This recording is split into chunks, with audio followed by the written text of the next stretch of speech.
Hello everyone. हम लोग का कॉस्ट का थ्योरी क्लासेस चल रहा था। उसका पहला पार्ट हो गया। ये हम लोग का सेकंड वीडियो है। लास्ट डे की वीडियो में हम लोग काफी सारा टॉपिक डिस्कस किए थे। पहला हम लोग मटेरियल का थ्योरी डिस्कस किए, अगला लेबर का, next job and batch costing, process costing, joint product by product and operating costing. तो पहला क्लास में हम लोग अपना 6 चैप्टर को डिस्कस किए थे। आज हम लोग शुरुआत करते हैं सबसे पहला चैप्टर के साथ, जिसका नाम क्या है, बेसिक कंसेप्ट। तो आप लोग को उसके लिए आना होगा पेज नंबर 2, हमारा बेसिक कंसेप्ट वाला चैप्टर में। चलो फटाफट आते हैं।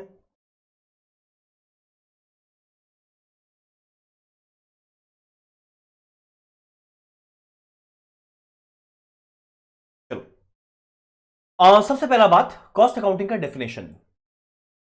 उसके बाद objective of cost accounting. Although ये हमारा जब कॉस्ट का क्लास हम लोग शुरू किए थे तो उसके पहला चैप्टर में हम लोग पढ़े थे, पहला पेज में ये सब लिखे थे। स्टिल एक बार वापस से हम लोग जल्दी से इसको रिवाइज करते हैं। कॉस्ट अकाउंटिंग क्या है? वैसा प्रोसेस जहां पे कॉस्ट को किस तरीके से अकाउंट करते हैं।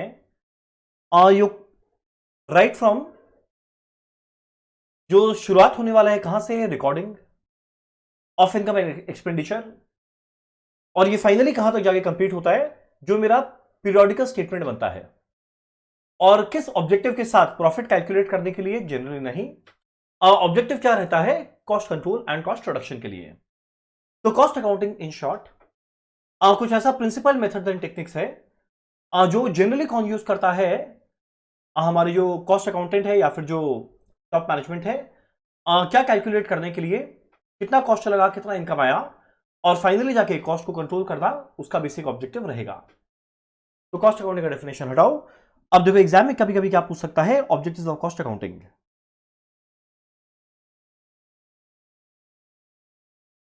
रहा था ऑब्जेक्टिव ऑफ कॉस्ट अकाउंटिंग। तो देखो इसको हम लोग डिस्कस किए थे, जहां पे हम लोग जब पहला क्लास पढ़े थे कॉस्ट का, तो एग्जांपल लिया था आईटीसी के फूड डिवीजन का। जिसमें याद करना, हम लोग 3 प्रोडक्ट लिए थे, एक आशीर्वाद था, एक सनफीस्ट, एक बिंगो था, और उसके बेसिस पे पूरा का पूरा टॉपिक हम लोग समझे थे। ऑब्जेक्टिव ऑफ कॉस्ट अकाउंटिंग में क्या आएगा? सबसे पहला एकदम सिंपल है। सबसे पहले मान लो 3 प्रोडक्ट है एबीसी,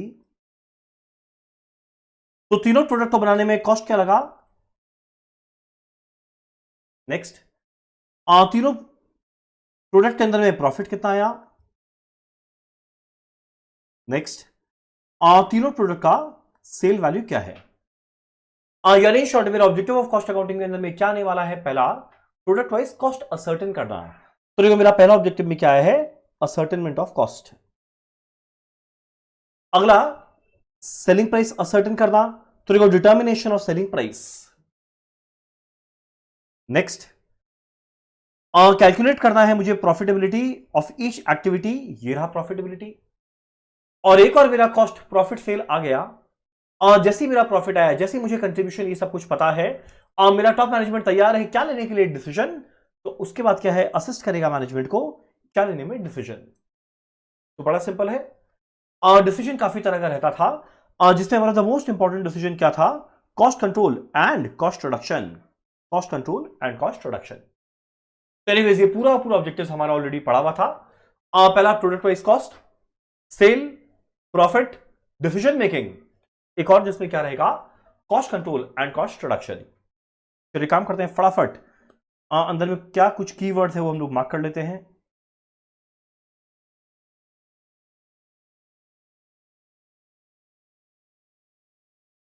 देखना पहला, और मेरा पहला जो सबसे इंपॉर्टेंट ऑब्जेक्टिव है कॉस्ट अकाउंटिंग का, वो क्या है?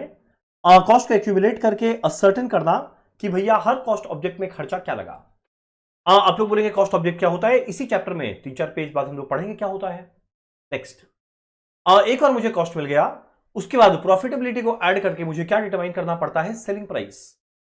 तो डिटर्मिनेशन ऑफ सेलिंग प्राइस और इवेंचुअली प्रॉफिटेबिलिटी भी आ गया। Done. Cost control cost reduction क्या है? कुछ देर बाद। In fact cost control cost reduction पे एक पूरा शॉर्ट नोट आएगा इसी चैप्टर में 3-4 पेज बाद, तो हम लोग डिटेल में पढ़ते हैं। नेक्स्ट, मुझे प्रॉफिट कैलकुलेट करना है हर एक एक्टिविटी का, किस तरीका से? कॉस्ट और रेवेन्यू को कंपेयर करके प्रॉफिट या लॉस मिल जाएगा। और लास्ट में मुझे हमारे टॉप मैनेजमेंट को क्या लेना है? डिसीजन। क्या चीज से रिलेटेड बहुत सारा डिसीजन रहेगा कि क्या चीज बनाए, क्या चीज मेक और बाय, या फिर अगर 3-4 प्रोडक्ट है किसको कंटिन्यू करे, किसको डिसकंटिन्यू करे, जो मेरा फैक्ट्री है उसको टेम्पररी शट डाउन करे या कंटिन्यू करे, एक्सपोर्ट के लिए स्पेशल ऑर्डर आया उसको दे या ना दे, बहुत तरह का डिसीजन मेकिंग रहेगा। डन। तो cost, sale, profit, decision making, cost control and cost reduction. Cost control, cost reduction क्या है कुछ देर बाद डिटेल में पढ़ेंगे। डन। चलो आगे बढ़ते हैं। नेक्स्ट मेरा एक क्वेश्चन आता है कि हमारा क्या डिफरेंस है बिटवीन कॉस्ट अकाउंटिंग, अगला है मैनेजमेंट अकाउंटिंग, तीसरा है फाइनेंशियल अकाउंटिंग। तो देखो 3 तरह का अकाउंटिंग हुआ, cost accounting, management accounting and financial accounting. ये तीनों में डिफरेंस क्या है, जरा देखिए क्या डिफरेंस है। सबसे पहले कॉस्ट अकाउंट्स में देखो मेन ना क्वांटिटेटिव एस्पेक्ट को कवर करता है, क्वांटिटेटिव एस्पेक्ट। मैनेजमेंट अकाउंटिंग में क्वांटिटेटिव एंड क्वालिटेटिव दोनों को कवर करता है, और फाइनेंशियल में खाली उसी ट्रांजैक्शन को लेते हैं जो मॉनेटरी टर्म्स में एक्सप्रेस किया जाता है। देखो फाइनेंशियल अकाउंटिंग क्या है ये आप लोगों को बचपन से पता है, कॉस्ट और मैनेजमेंट अकाउंटिंग क्या है ये हम लोग मेन जान रहे हैं। जनरली देखो कॉस्ट अकाउंटिंग में ऑब्जेक्टिव क्या है, कोई प्रोडक्ट या सर्विसेज मुझे रेंडर करना है, उसके लिए कॉस्ट क्या लगा। जबकि हमारा मैनेजमेंट अकाउंटिंग के अंदर में प्लानिंग, कंट्रोलिंग, मैनेजरियल एक्टिविटी वाला पार्ट आता है। नेक्स्ट, मेन ऑब्जेक्टिव क्या है कॉस्ट अकाउंटिंग का, कॉस्ट असर्टेन करना, जबकि मैनेजमेंट अकाउंटिंग का स्कोप काफी ज्यादा वाइड है। क्यों? इसके अंदर में बजट भी आता है, बहुत सारा डिसीजन मेकिंग भी आता है। तो अगर कॉस्ट का मेन ऑब्जेक्टिव है कॉस्ट कैलकुलेट करना, तो जनरली पास्ट और प्रेजेंट फिगर से डील करता है, जबकि हमारा मैनेजमेंट अकाउंटिंग किससे डील करने वाला है, फ्यूचर रिलेटेड अमाउंट से। इसके अलावा कुछ रूल्स एंड रेगुलेशन। तो देखो फाइनेंशियल अकाउंटिंग के लिए अलग से शेड्यूल 3 लगता है, एज पर कंपनीज एक्ट लगता है, इंडियन गैप के हिसाब से हम लोग बनाते हैं। कॉस्ट अकाउंट्स के अंदर में भी कुछ कुछ प्रिंसिपल्स है, प्रोसीजर है जो हम लोग फॉलो करते हैं। जबकि मैनेजमेंट अकाउंटिंग देखो मैनेजमेंट का डिसीजन मेकिंग प्रोसेस है, यहाँ कोई स्पेसिफिक रूल्स रेगुलेशन नहीं लगता। या टॉप मैनेजमेंट अपना खुद का प्रोफेशनल जजमेंट लगाते हुए, अपना प्रोफेशनल जजमेंट लगाकर अपना डिसीजन वो लेता है। तो ये मेन डिफरेंसेस था cost accounting, management accounting and financial accounting में। तो एक बार जल्दी से देख ले क्या क्या है।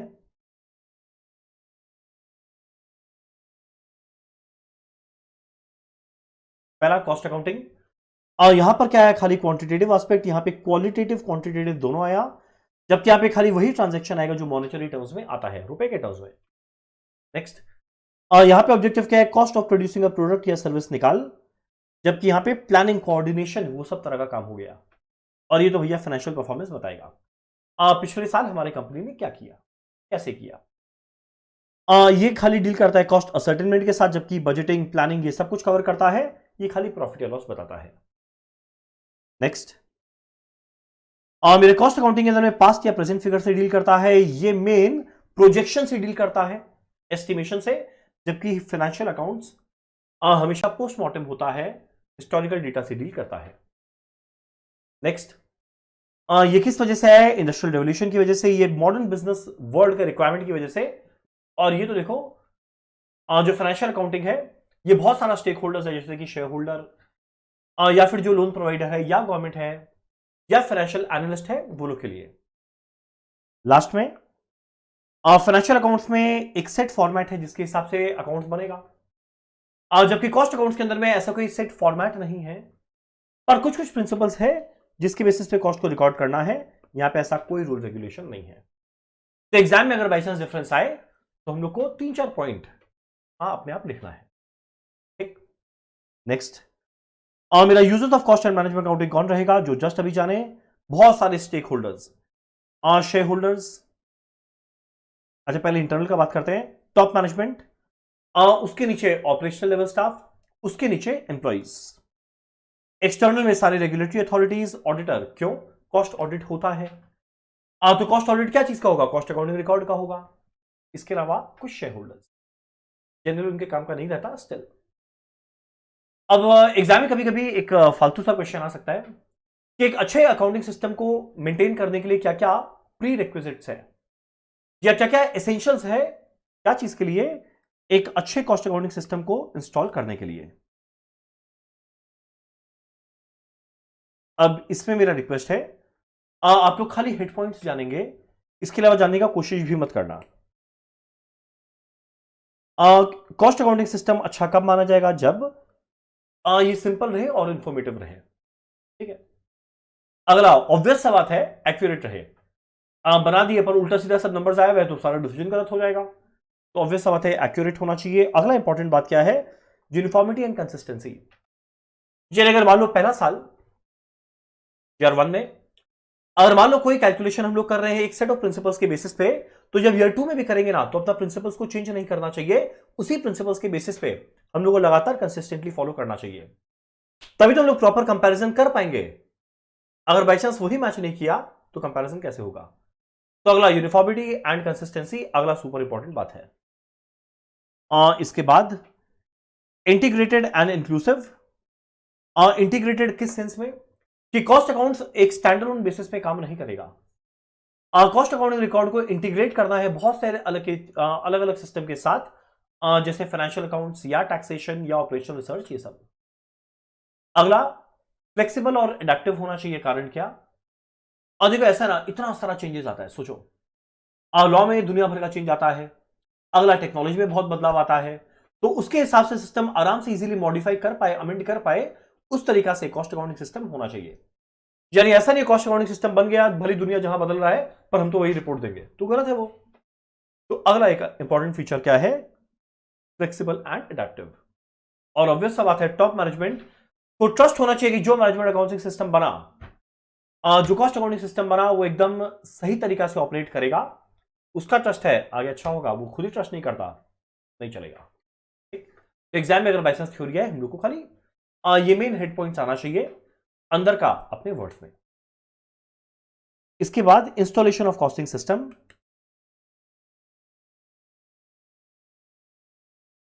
जब कॉस्टिंग सिस्टम को हम लोग इंस्टॉल करेंगे तो बहुत सारे फैक्टर्स को ना कंसिडर करते हुए मुझे ये इंस्टॉलेशन करना पड़ेगा।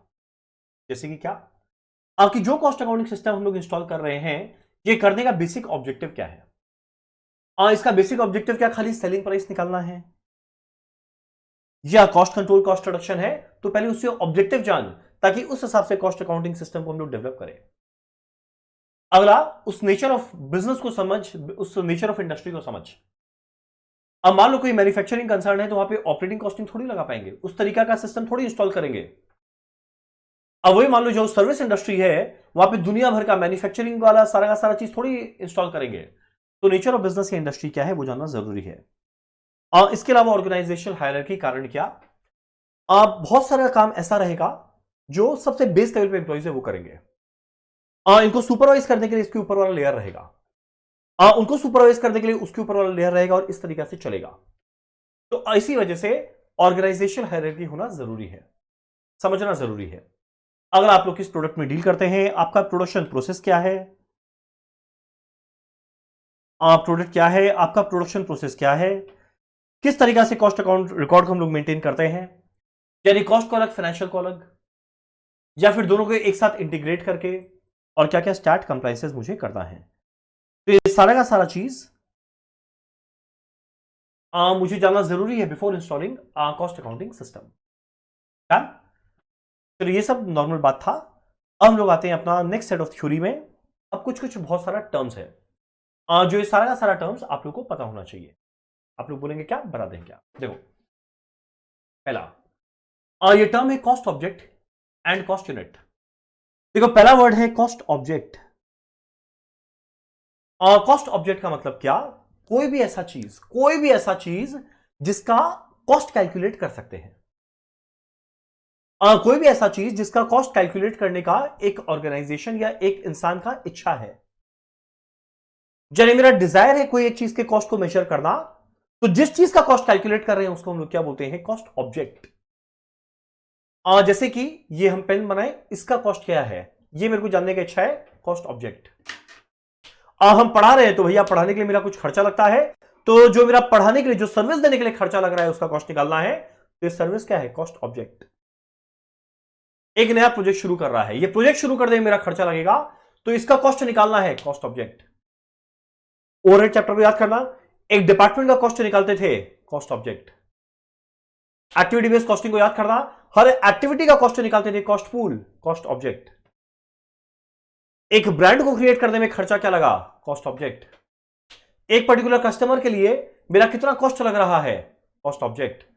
यानी कॉस्ट ऑब्जेक्ट क्या है, कोई भी ऐसा चीज, देखो क्या इज डिफाइंड एज एनीथिंग जिसके लिए एक separate measurement of cost is desired. तो कॉस्ट ऑब्जेक्ट क्या है, वो चीज जिसका कॉस्ट कैलकुलेट करना पॉसिबल है, किया जा सकता है और मेरा करने का मन है। तो cost object is defined as anything for which a separate cost measurement of cost is desired. वो क्या हो सकता है, कोई एक प्रोडक्ट या एक वो सर्विस हो सकता है, या प्रोजेक्ट या कस्टमर, एक्टिविटी डिपार्टमेंट, कुछ भी हो सकता है, कॉस्ट ऑब्जेक्ट। अगला क्या है, कॉस्ट यूनिट। कॉस्ट यूनिट का मतलब क्या, कॉस्ट यूनिट का मतलब क्या होता है, जैसे इतना सारा चीज का हम लोग कॉस्ट निकाले, पर अगर मेरे को यह जानना है पर यूनिट कॉस्ट क्या लगा, पर यूनिट, पर पेन का या पर सर्विस का या कोई भी कॉम्बिनेशन का कॉस्ट पर यूनिट क्या लग रहा है, उसी को क्या बोलते हैं, कॉस्ट यूनिट। जैसे आप लोग को ये बस एक बार पढ़ना है, वन टाइम रीड करना है, क्योंकि कभी कभी एग्जाम में पूछता है कि कौन से इंडस्ट्री में कॉस्ट यूनिट कौन सा हो सकता है। एक बार जरा देखो, जैसे ब्रिक्स, ब्रिक्स का कॉस्ट हम लोग कैसे निकालते हैं, पर ब्रिक बाजार में मिलता नहीं है, बोले भैया ईंटा दीजिए, कितना, एक, तब वही उल्टी ईंटा पकड़ के मार देगा सर पे। तो देखो जनरली ब्रिक्स को हम लोग जब लेते हैं उसका कॉस्ट यूनिट क्या रहता है, पर 1000 ब्रिक। पावर पर केडब्ल्यूएच आप लोग ऑलरेडी पता है। कोल हो गया, माइनिंग हो गया, स्टील हो गया, शुगर, पेपर, फर्टिलाइजर, सीमेंट, ये सब कुछ एक्सप्रेस करते हैं टन में, तो पर टन। गैस में पर क्यूबिक फीट, वॉल्यूम होता है गैस का, वॉल्यूम तो क्यूबिक फीट। रोड कंस्ट्रक्शन पर किलोमीटर क्या लगा। एडवर्टीजमेंट, एडवर्टीजमेंट वो तो देखो जॉब कॉस्टिंग लगेगा, क्योंकि हर एडवर्टीजमेंट अलग रहेगा, हर जॉब का क्या। सिमिलरली रेडीमेड गारमेंट पर गारमेंट, ऑटोमोबाइल पर ऑटोमोबाइल, फर्नीचर पर फर्नीचर, बाईसाइकिल पर बाईसाइकिल, तो ये नंबर। इसके अलावा देखो ये सारा का सारा बैच कॉस्टिंग है, tyre and tube, toy making, printing press, ये हर बैच में होता है। प्रिंट क्या लगता है, हम लोग जब बुक देते हैं तो क्या एक एक बुक करके प्रिंट होता है, नहीं, एक बैच में एक साथ प्रिंट होता है, तो पर बैच कॉस्ट क्या लगा। फार्मास्यूटिकल्स में वापस से पर बैच भी हो सकता है, पर 1000 नंबर, पर टैबलेट, ये हो गया। वाटर सप्लाई पर 1000 लीटर, बस सर्विस, बस पैसेंजर किलोमीटर हम लोग को पता है। एजुकेशन पर स्टूडेंट आर, हम लोग पर स्टूडेंट चार्ज करते हैं, पर स्टूडेंट आर हम लोग चार्ज नहीं करते, करें तो मजा आ जाए, हम लोग चार्ज करते हैं पर स्टूडेंट, पर जनरली होता है पर स्टूडेंट आर। इलेक्ट्रिसिटी जस्ट ऊपर पड़े थे, per KWH. Good transport ton kilometre, taxi per kilometre,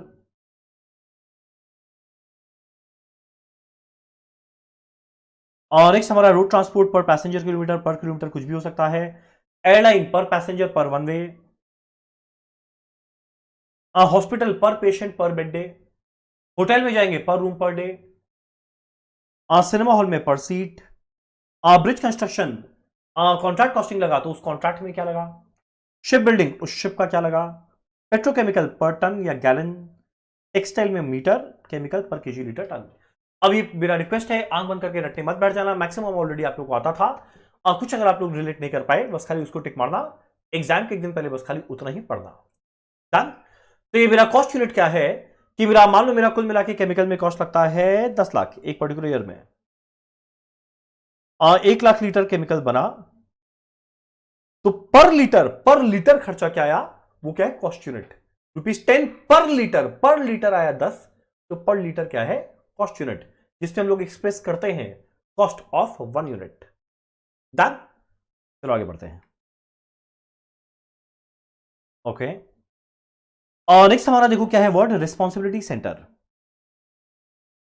पता है कंपनी के अंदर में बहुत तरह का डिपार्टमेंट है, और जो इतना सारा तरह का डिपार्टमेंट है ना, उसको हम लोग मेन 3-4 सेंटर में बांट सकते हैं।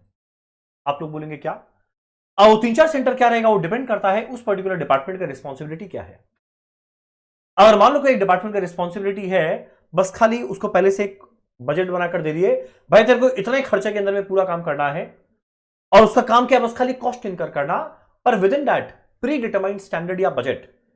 तो जो डिपार्टमेंट का काम है, जो रिस्पॉन्सिबिलिटी सेंटर का काम है बस खाली खर्चा करना, कमाना नहीं, खाली खर्चा करना, उसको हम लोग क्या बोलते हैं? Cost centre. और इसका एग्जांपल जनरली क्या रहता है? प्रोडक्शन डिपार्टमेंट, या क्या रहता है? सर्विस डिपार्टमेंट,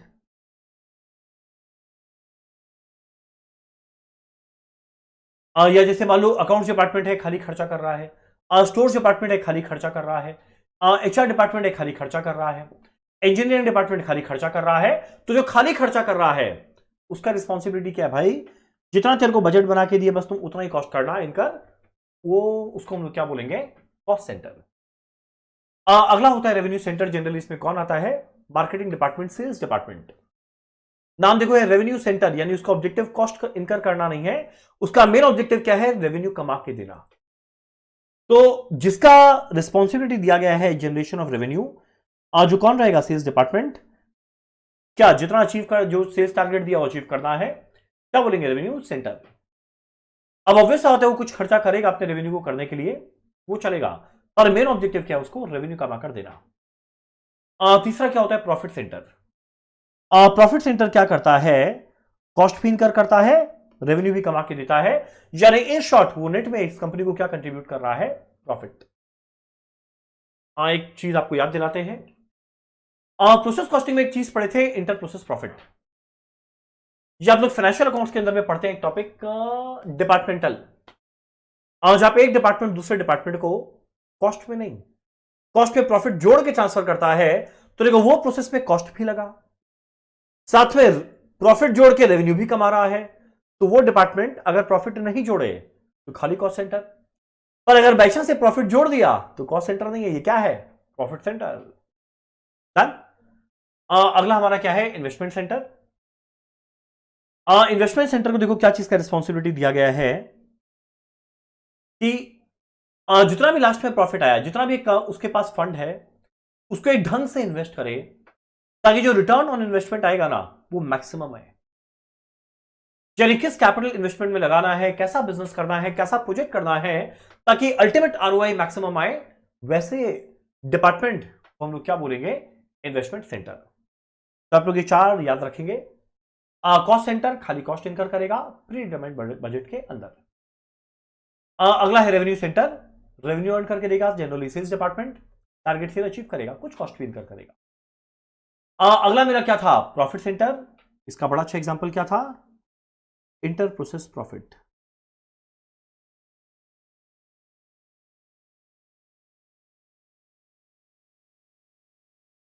और लास्ट में हमारा इन्वेस्टमेंट सेंटर, जिसका क्या रोल रहेगा? कैपिटल इन्वेस्टमेंट करना, ताकि एक अच्छा खासा adequate return on investment ROI earn किया जा सके। डन। चलो आगे बढ़ते हैं। वेल, कुछ लिमिटेशन ऑफ कॉस्ट अकाउंटिंग है। आप लोग बोलेंगे क्या? पहला बात, ये एक्सपेंसिव है, कारण क्या?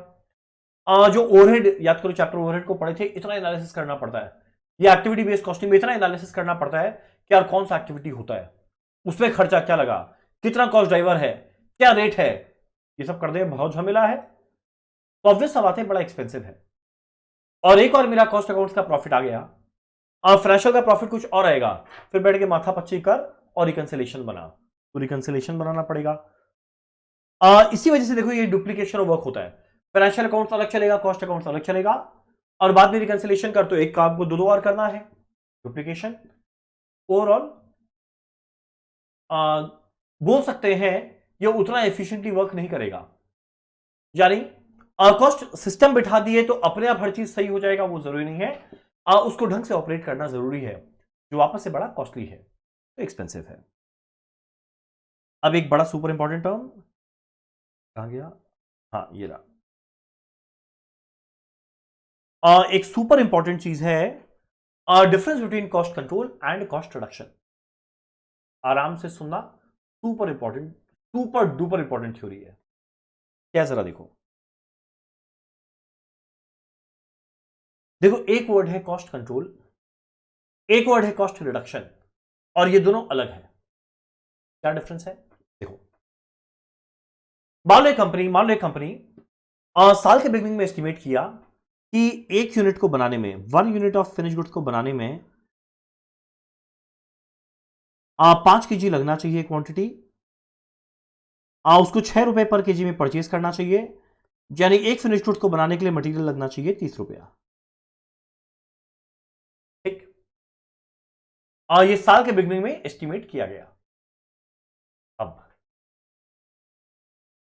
मान लो साल के एंड में पता चला हम लोग 1000 यूनिट ऑफ एफजी बना रहे हैं, और 1000 यूनिट बना रहे हैं तो भाई अगर एक को बनाने में मटेरियल लगना चाहिए 5 केजी, तो 1000 को बनाने में लगना चाहिए 5000। यानी कुछ भी हो जाए 5000 केजी को पार ना करे, उसी ऑब्जेक्टिव के साथ प्रोडक्शन डिपार्टमेंट प्रोडक्शन करेगा। यानी उसका ऑब्जेक्टिव क्या चल रहा है, जो कॉस्ट सोच लिया गया उसको कंट्रोल करना है। यानी कोई भी हालत में 5000 केजी को पार ना करे, ये उसका ऑब्जेक्टिव रहेगा। सिमिलरली मेरा परचेज डिपार्टमेंट का काम था 6 रुपए पर केजी में परचेज करना। अब इसका ऑब्जेक्टिव क्या रहेगा, कुछ भी हो जाए यार 6 रुपया पर केजी से ज्यादा ना लगे। यानी जितना कॉस्ट सोचा गया था उस कॉस्ट को कंट्रोल में रखना है।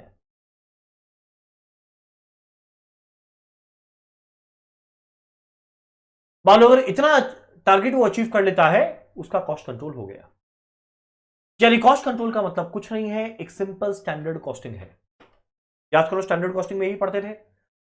कॉस्ट कंट्रोल क्या, एक सिंपल स्टैंडर्ड कॉस्टिंग जहां पर कुछ नहीं करना।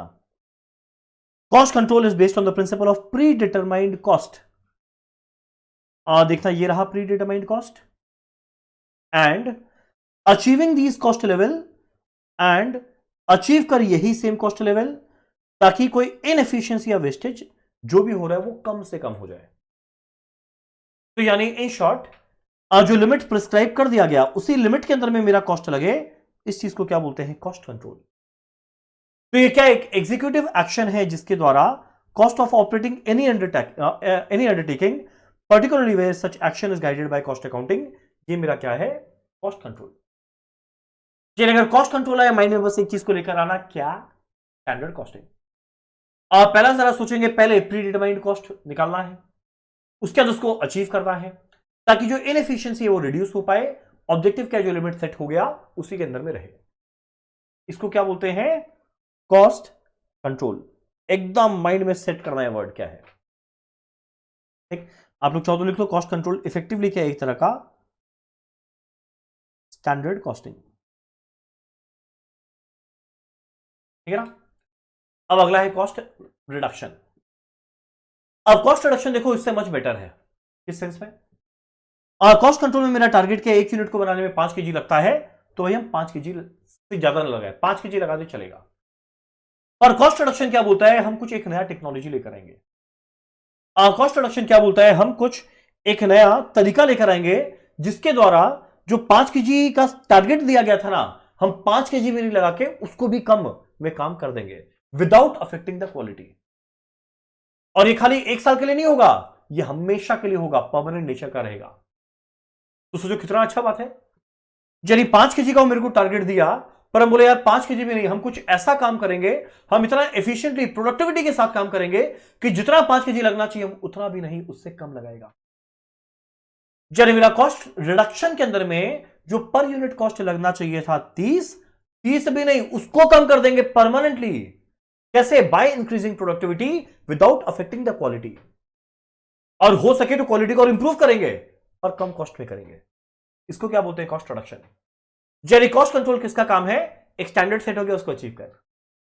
कॉस्ट रिडक्शन जो कर रहा है वो जेन्युइनली वैल्यू एडिशन कर रहा है एक पर्टिकुलर कंपनी के लिए।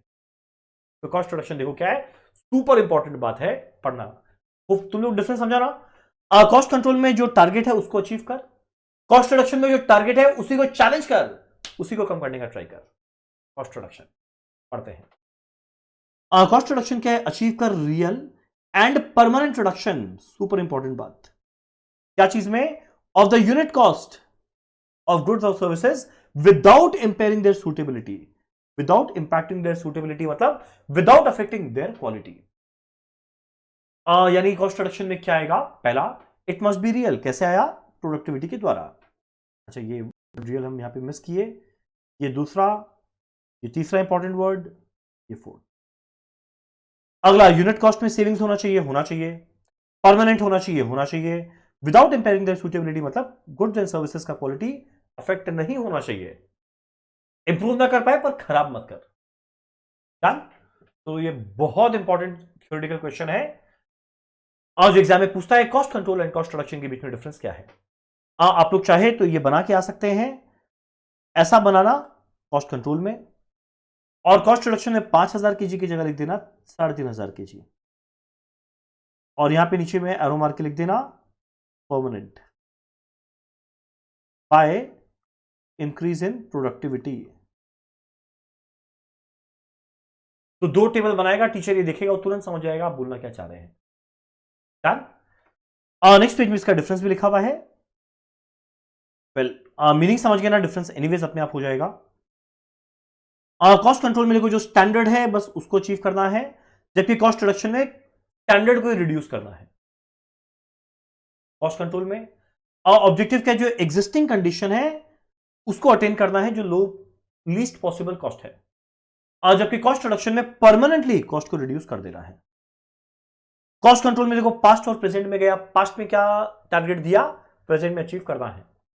कॉस्ट रिडक्शन में प्रेजेंट को इस तरीके से करना है कि हमेशा फ्यूचर तक वो कम रहे।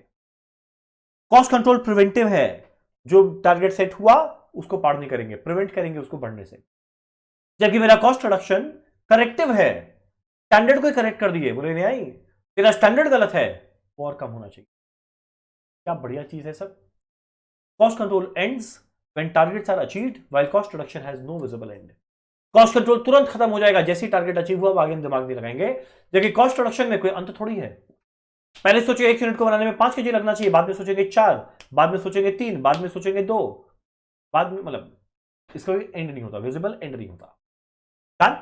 ये बड़ा इंपॉर्टेंट थ्योरी था। क्या क्या, कॉस्ट ऑब्जेक्ट, कॉस्ट यूनिट, अगला ऑब्जेक्टिव ऑफ कॉस्ट अकाउंटिंग, अगला रिस्पॉन्सिबिलिटी सेंटर में 4, प्रॉफिट, कॉस्ट, रेवेन्यू, इन्वेस्टमेंट, अगला कॉस्ट कंट्रोल, कॉस्ट रिडक्शन, ये सब कुछ।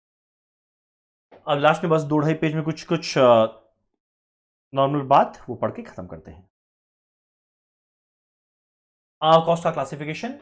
कॉस्ट का क्लासिफिकेशन क्या है, नेचर ऑफ एक्सपेंस के बेसिस पे कैलकुलेट क्लासिफाई करे तो कुछ मटेरियल का खर्चा है, कुछ लेबर का है, कुछ एक्सपेंसेस का है, एनीवेज पढ़ा था। और रिलेशन ऑफ कॉस्ट सेंटर, तो कुछ रहेगा डायरेक्ट, कुछ रहेगा इनडायरेक्ट।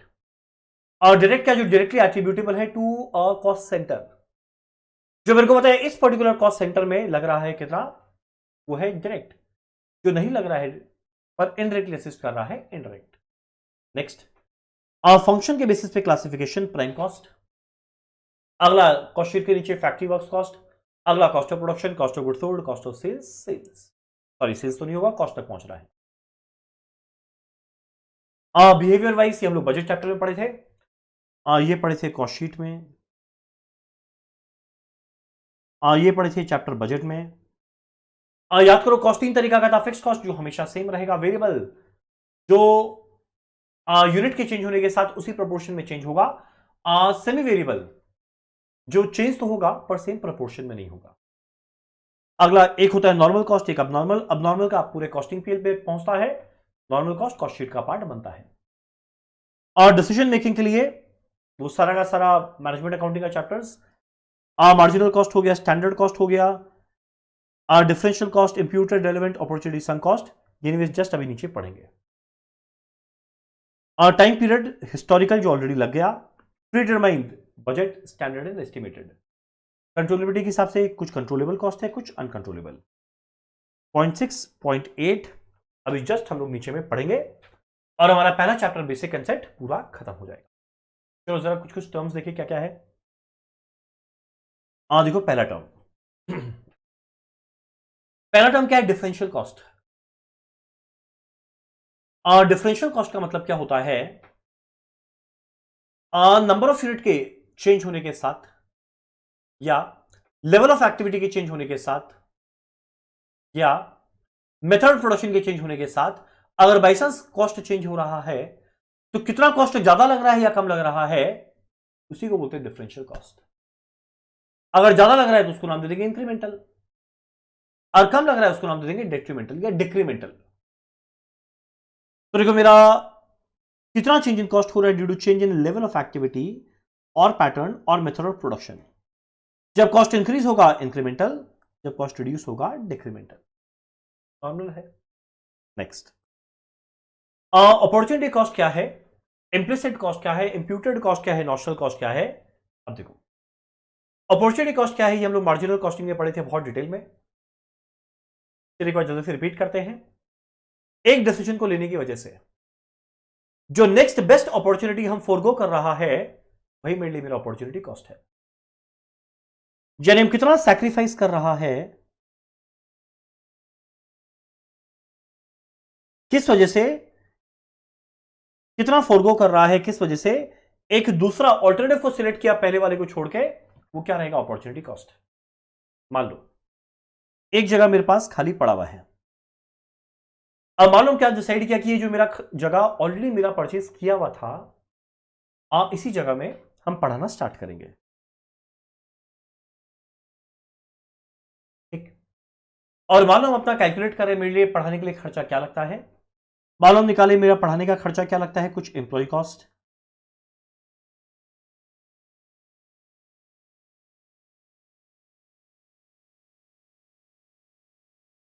कुछ एम्प्लॉय कॉस्ट, कुछ इलेक्ट्रिसिटी कॉस्ट, कुछ बुक का प्रिंटिंग कॉस्ट, कुछ रिपेयर मेंटेनेंस, इसके अलावा हम लोगों का खर्चा क्या लगता है, मान लो आप लोगों को जो ट्रीट दिया उसका कॉस्ट, बस इतना ले लिए और कुछ नहीं लिए। मेरा रेंट लग नहीं रहा क्योंकि जगह मेरा है। तो देखो फाइनेंशियल अकाउंट्स के हिसाब से ये एकदम सही है, पर सुनो आज जब मुझे डिसीजन लेना है कॉस्ट अकाउंट्स के बेसिस पे, तब मेरे को ये देखना पड़ेगा कि अगर बाई चांस ये जगह हम यहां पर यूज नहीं करते तो इसको हम शायद किसी और को रेंट पे देते,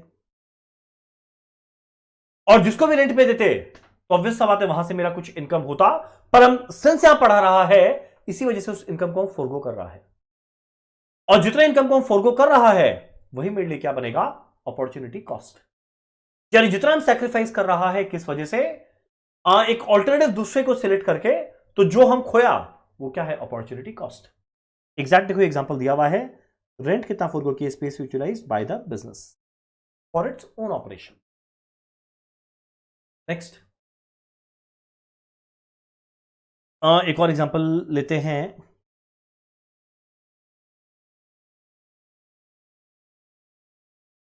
मान लो मुझे क्या करना है, एक नया बिजनेस को शुरू करने के लिए एक जगह चाहिए, यानी अगर जगह चाहिए मान लो उस जगह के लिए मुझे लगेगा ₹1 करोड़, और मान लो 1 करोड़ रुपए मेरे पास है, तो हम क्या किया, 1 करोड़ रुपए यहां पे लगाया और जगह खरीद लिया, और खरीदने के बाद हम बिजनेस स्टार्ट कर दिया, और बिजनेस में मेरा एक्चुअल में जो खर्चा लग रहा है बस खाली उसको ले रहा है, तो ये चीज एकदम गलत हो जाएगा। कारण क्या, कि अगर हम ये जगह को 1 करोड़ में नहीं खरीदते तो हम ये 1 करोड़ को शायद कहीं पे और इन्वेस्ट करके कुछ इंटरेस्ट कमाते, पर सिंस हम वो वहां पे इन्वेस्ट ना करके ये जगह खरीद लिया, तो हम 1 करोड़ पे जो इंटरेस्ट कमाता वो हम फोरगो कर रहा है ना, उसको हम लोग क्या बोलेंगे, अपॉर्चुनिटी कॉस्ट। और अपॉर्चुनिटी कॉस्ट डिसीजन लेने में हमेशा रेलेवेंट होता है, यानी अगर अपॉर्चुनिटी कॉस्ट को कंसिडर नहीं किए तो मेरा प्रॉफिट हमेशा ओवरस्टेटेड लगेगा, जैसे इसको कंसिडर करेंगे मेरा प्रॉफिट ड्रास्टिकली नहीं पक्का रिड्यूस होगा, उसके बावजूद अगर प्लस में है तब तो देखिए बिजनेस करने लायक है, अगर नहीं है बिजनेस करने लायक नहीं है। पर फाइनेंशियल अकाउंट्स कभी भी अपॉर्चुनिटी कॉस्ट को कंसिडर नहीं करता, इसी वजह से फाइनेंशियल अकाउंट्स डिसीजन मेकिंग के लिए सबसे रद्दी सेट ऑफ अकाउंट्स है। अगर डिसीजन लेना है बेस्ट क्या रहता है, कॉस्ट एंड मैनेजमेंट अकाउंट्स। तो इसीलिए अपॉर्चुनिटी कॉस्ट एकदम रेलेवेंट कॉस्ट है, क्या चीज के लिए, for decision making. Unfortunately formal या फाइनेंशियल अकाउंट्स में इसका जगह नहीं है, और यहां पर डेफिनेटली है। इसके अलावा वर्ड होता है इंप्यूटेड कॉस्ट या इंप्लिसिट कॉस्ट, एज अगेंस्ट एक वर्ड होता है एक्सप्लिसिट। एक सेकंड देखो एक्सप्लिसिट है क्या यहां पे,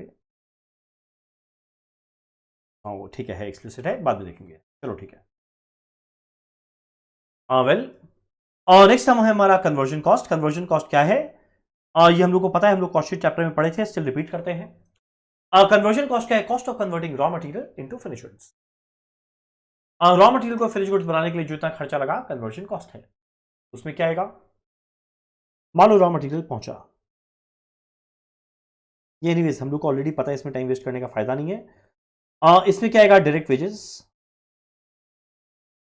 कॉस्ट शीट को याद कर, पहला है रॉ मटेरियल कंज्यूम, उसको मत लेना क्योंकि यहाँ पे वो खर्चा लगना लेते हैं जो मटेरियल को एफजी बनाता है, रॉ मटेरियल के खुद के खर्चा को नहीं लेते। जो मटेरियल से एफजी बनाता है खाली उस कॉस्ट को लेते हैं, बीच वाले कॉस्ट को। एक वेजेस, अगला डायरेक्ट एक्सपेंसेस, प्राइम कॉस्ट तक पहुंचे। अगला फिनिश गुड कहां बनता है? फैक्ट्री में, तो ऑब्वियस सा बात है फैक्ट्री का ओवरहेड भी आएगा।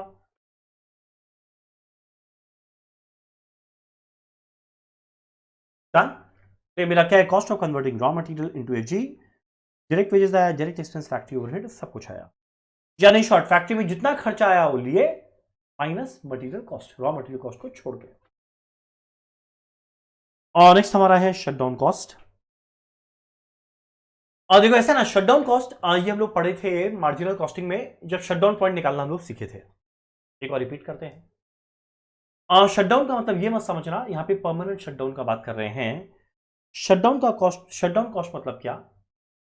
अगर मान लो एक कंपनी डिसाइड करे बिजनेस को टेम्पररीली शटडाउन करना चाहता है, परमानेंट क्लोजर नहीं, टेम्पररीली शटडाउन करना चाहता है, तो अगर टेम्पररीली शटडाउन कर भी रहा है तभी कुछ ना कुछ खर्चा तो लगता रहेगा। यानी टेम्पररीली शटडाउन करने के बावजूद कुछ ना कुछ मेरा बिजनेस पे खर्चा लगेगा, वैसे कॉस्ट को हम लोग क्या बोलते हैं? Shutdown cost. तो देखो मेरा शटडाउन कॉस्ट क्या है? वो कॉस्ट जो लगातार इनकर होता रहेगा even if a plant is temporarily shutdown. आप लोग बोलेंगे ऐसा कॉस्ट क्या लगेगा? जैसे मान लो एक जगह जैसे कोविड का केस, कोविड में बहुत सारे बिजनेस को कुछ दिनों के लिए टेम्पररीली बंद होना पड़ा। अब जब बिजनेस बंद हो गया तो रेंट लगना थोड़ी बंद हो गया, वो तो लग ही रहा है। जो परमानेंट स्टाफ लोग थे उनका सैलरी थोड़ी बंद हो गया। जो मेरा डेप्रिसिएशन है वो थोड़ी बंद हो गया, डेप्रिसिएशन तो होगा क्योंकि वो इफ्लक्स ऑफ टाइम की वजह से भी होता है। तो देखो मेरा वो सारा खर्चा जो भले टेम्पररी शटडाउन हुआ हुआ है स्टिल लग रहा है, उसको हम लोग क्या बोलते हैं? Shut down cost. Example rent, depreciation या परमानेंट स्टाफ का सैलरी, ये सब। और ये सारा कॉस्ट कब एलिमिनेट होगा? जब बिजनेस को परमानेंटली हम क्लोज करें, तब वो सारा का सारा कॉस्ट एलिमिनेट या अवॉइड होगा। चलो डन। यानी इन शॉर्ट, सारा fixed cost which can not be avoided during temporary closure will be known as shutdown cost. देखो वेरिएबल कॉस्ट तो ऐसे ही अवॉइड हो जाएगा, कुछ बना ही नहीं रहे हैं। तो जो मेरा फिक्स्ड कॉस्ट जो अवॉइड नहीं हो पा रहा है, इवन तो हम लोग टेम्पररीली बंद कर दिए, वैसे कॉस्ट को हम लोग क्या बोलने वाले हैं? Shutdown cost.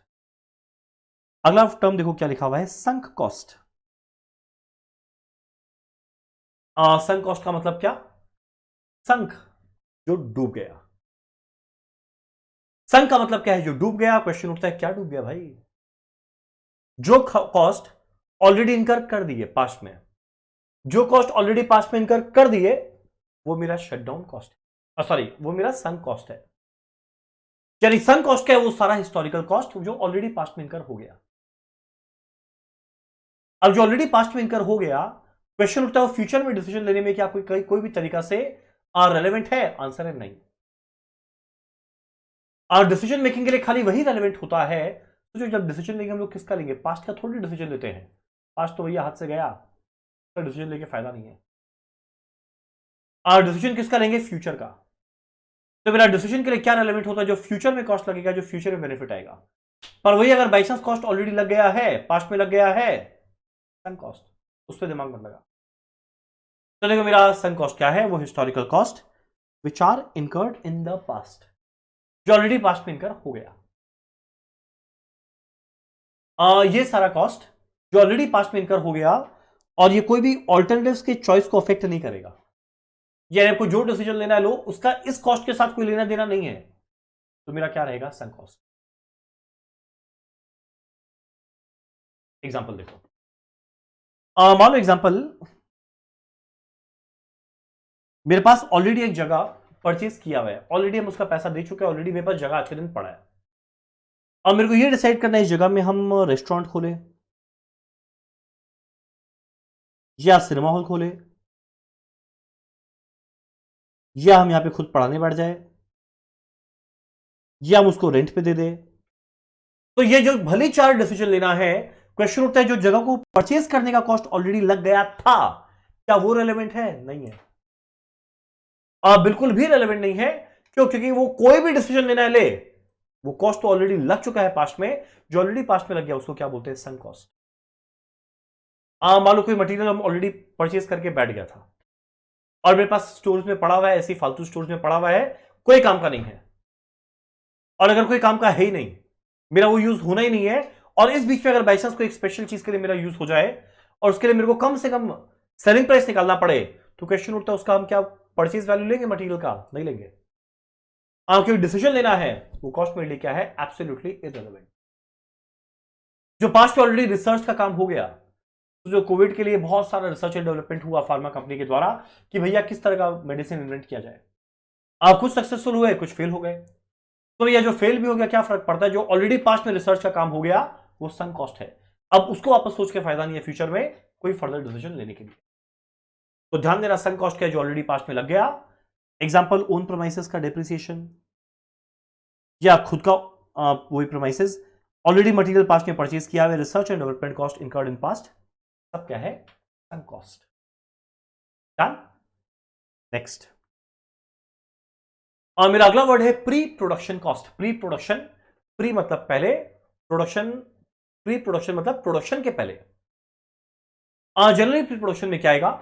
मतलब जब एक मशीन का सेटअप होता है तो ऐसा नहीं है मशीन का सेटअप करने के बाद तुरंत हम लोग फ्री गुड्स बनाना शुरू कर देते हैं, पहले ट्रायल रन होता है और बहुत सारा प्रिलिमिनरी रन होता है और बहुत सारा डेवलपमेंट का कॉस्ट लगता है जो प्रॉपर प्रोडक्शन होने के पहले लग रहा है। तो जनरली किसमें लगता है? कोई नया प्रोजेक्ट, कोई नया प्रोडक्ट लाइन, कोई नया आप प्रोडक्ट लॉन्च करते हैं तो उसके पहले बहुत सारा कॉस्ट इनकर होता है। तो जो उसके पहले मेरा सारा कॉस्ट इनकर हो रहा है उसको हम लोग क्या बोलते हैं? Pre production cost. तो प्री प्रोडक्शन कॉस्ट क्या होगा? वो सारा डेवलपमेंट कॉस्ट, ट्रायल रन का कॉस्ट, प्रिलिमिनरी कॉस्ट जो कब लग रहा है? प्रोडक्शन के पहले। न्यू प्रोजेक्ट या प्रोडक्ट लाइन या प्रोडक्ट आ रहा है और फॉर्मल प्रोडक्शन के पहले जो मेरा कॉस्ट लगा वो क्या है? Pre production cost. और नेक्स्ट हमारा रेलेवेंट कॉस्ट। और रेलेवेंट का मतलब क्या? जो चीज रेलेवेंट है क्या चीज में? डिसीजन मेकिंग में। यानी जो खर्चा आज जो मेरा डिसीजन को लेने में रेलेवेंट है उसको हम लोग क्या बोलेंगे? Relevant cost. कोई भी कॉस्ट ऐसा होता है जो भले ही लग गया या लगेगा पर मेरा डिसीजन लेने में रेलेवेंट नहीं है, उसको हम लोग बोलते हैं इररेलेवेंट कॉस्ट। यानी रेलेवेंट कॉस्ट वो कॉस्ट है जो फ्यूचर में लगेगा और अलग अलग ऑल्टरनेटिव में अलग अलग लगेगा। मान लो मेरे पास 3 ऑप्शन है और एक पर्टिकुलर कॉस्ट तीनों में सेम लगेगा, तो क्वेश्चन उठता है वो क्या मेरा डिसीजन बदल देगा? नहीं, जो ऑप्शन ऑप्ट करना है कर वो कॉस्ट तो सेम लगेगा, तो इररेलेवेंट है। जैसे मान लो जो एग्जांपल दिए थे, एक जगह में हम रेंट पे तो लेंगे, 100% श्योर है लेंगे लेंगे, मेरा कमिटमेंट बन गया, अग्रीमेंट हो गया है। हम पढ़ाए या रेस्टोरेंट खोले या सिनेमा हॉल खोले, मेरा जो रेंट है वो 1 लाख रुपया सबके अंदर में लगेगा और मेरा इसका कमिटमेंट दिया जा चुका है। तो कॉस्ट फ्यूचर में लगेगा पर तीनों ऑप्शन के अंदर में एब्सोल्युटली सेम है। तब क्वेश्चन उठता है ये कॉस्ट क्या मेरे लिए रेलेवेंट है? नहीं है, ये मेरे लिए इररेलेवेंट है। और रेलेवेंट कॉस्ट क्या होता है? वो कॉस्ट जो मेरा रेलेवेंट होता है क्या लेने में? डिसीजन लेने में। तो क्वेश्चन उठता है क्या क्या चीज रेलेवेंट है, क्या क्या चीज नहीं है। तो एक बार फटाफट देखते हैं नीचे। सन कॉस्ट जो पास्ट में लग गया नॉट रेलेवेंट, पढ़े थे। बिना वेरिएबल कॉस्ट हमेशा रेलेवेंट है, जितना ज्यादा बनाएंगे उतना ज्यादा कॉस्ट लगेगा, नहीं बनाएंगे नहीं लगेगा, कम बनाएंगे कम लगेगा। अगला committed fix cost not relevant, just example दिया, रेंट फिक्स कॉस्ट है और कमिटमेंट दिया हुआ है भाई हम तो जगह लेंगे। पर वही अगर डिस्क्रिशनरी फिक्स कॉस्ट है, डिस्क्रिशनरी मतलब क्या? मेरे डिस्क्रिप्शन पे इधर हम खर्चा करेंगे या नहीं करेंगे। कोई ऑप्शन आउट के खर्चा करेंगे, ऑप्शन आउट नहीं किया खर्चा नहीं करेंगे, तब ये मेरे लिए क्या बन जाएगा? एक रेलेवेंट कॉस्ट। ठीक है ना? तो ये था हमारा रेलेवेंट कॉस्ट। इसके अलावा अब आगे इजी सी चीज है। नेक्स्ट देखो, एक होता है प्रोडक्ट कॉस्ट, एक होता है पीरियड कॉस्ट। प्रोडक्ट कॉस्ट क्या कॉस्ट है जो हम लोग आइडेंटिफाई कर पाते हैं? वो कॉस्ट जो प्रोडक्ट पे डिपेंड करता है, जितना ज्यादा बनाएंगे उतना कॉस्ट लगेगा, कम बनाएंगे कॉस्ट कम लगेगा। जनरली जब वैल्यूएशन ऑफ इन्वेंट्री करते हैं उस समय वो सारे कॉस्ट को हम लोग कंसिडर करते हैं। जनरली इसके अंदर में क्या आता है? डायरेक्ट मटेरियल आता है, डायरेक्ट वेजेस आता है, डायरेक्ट एक्सपेंस आता है, बहुत सारा ओवरहेड का खर्चा आता है, मैन्युफैक्चरिंग ओवरहेड। तो ये सारा का सारा मिला क्या है? Product cost. अब ये मत सोचना इसमें खाली वेरिएबल कॉस्ट आएगा, फिक्स कॉस्ट भी आएगा। अब फैक्ट्री को लेना पड़ेगा रेंट पे, तभी तो प्रोडक्शन कर पाएंगे। तो प्रोडक्ट को बनाने के लिए खर्चा लगना अनिवार्य है, आवश्यक है।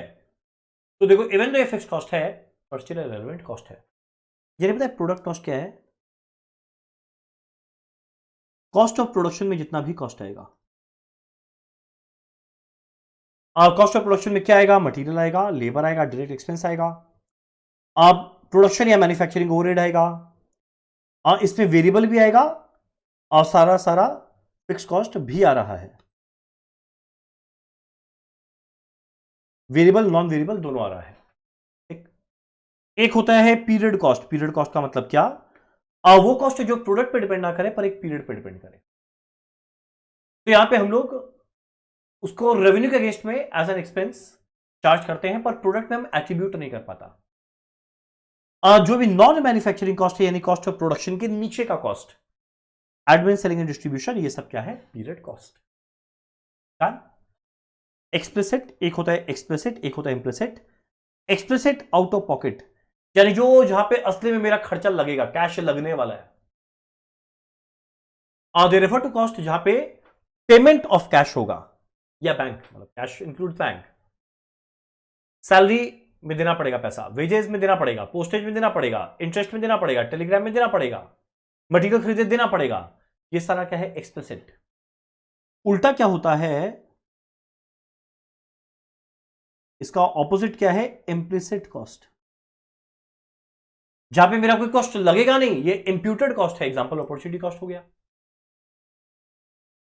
ठीक है ना। लास्ट क्लासिफिकेशन है, एक कॉस्ट होता है कंट्रोलेबल, एक होता है अनकंट्रोलेबल। कंट्रोलेबल जो with in the control of responsibility centre है, जैसे डायरेक्ट मटेरियल, डायरेक्ट एक्सपेंस को कंट्रोल किया जा सकता है, कहीं फालतू वेस्टेज ना हो। अनकंट्रोलेबल कॉस्ट जो which cannot be influenced, which is beyond the control of the management, उसको हम लोग क्या बोलेंगे? Uncontrollable cost. और कुछ पढ़ने का नहीं था इसमें। अब एक आखिरी जो टेबल है ये हम लोग पढ़ेंगे, इसी के साथ हमारा चैप्टर 1 जो वापस से थ्योरी के लिए बड़ा इंपॉर्टेंट है वो हमारा खत्म हो जाएगा, ठीक है ना। चलो जरा देखते हैं फटाफट। ये भी आप लोग चाहो तो इंपॉर्टेंट मार्क कर लो, एग्जाम में कभी कभी पूछता है इससे क्वेश्चन। देखो, मेरा कौन सा इंडस्ट्री में किस तरह का मेथड ऑफ कॉस्टिंग लगेगा, ये हम लोग को जानना है। आप लोग देखेंगे ना, मैक्सिमम सुना हुआ रहेगा job costing, batch costing, contract costing,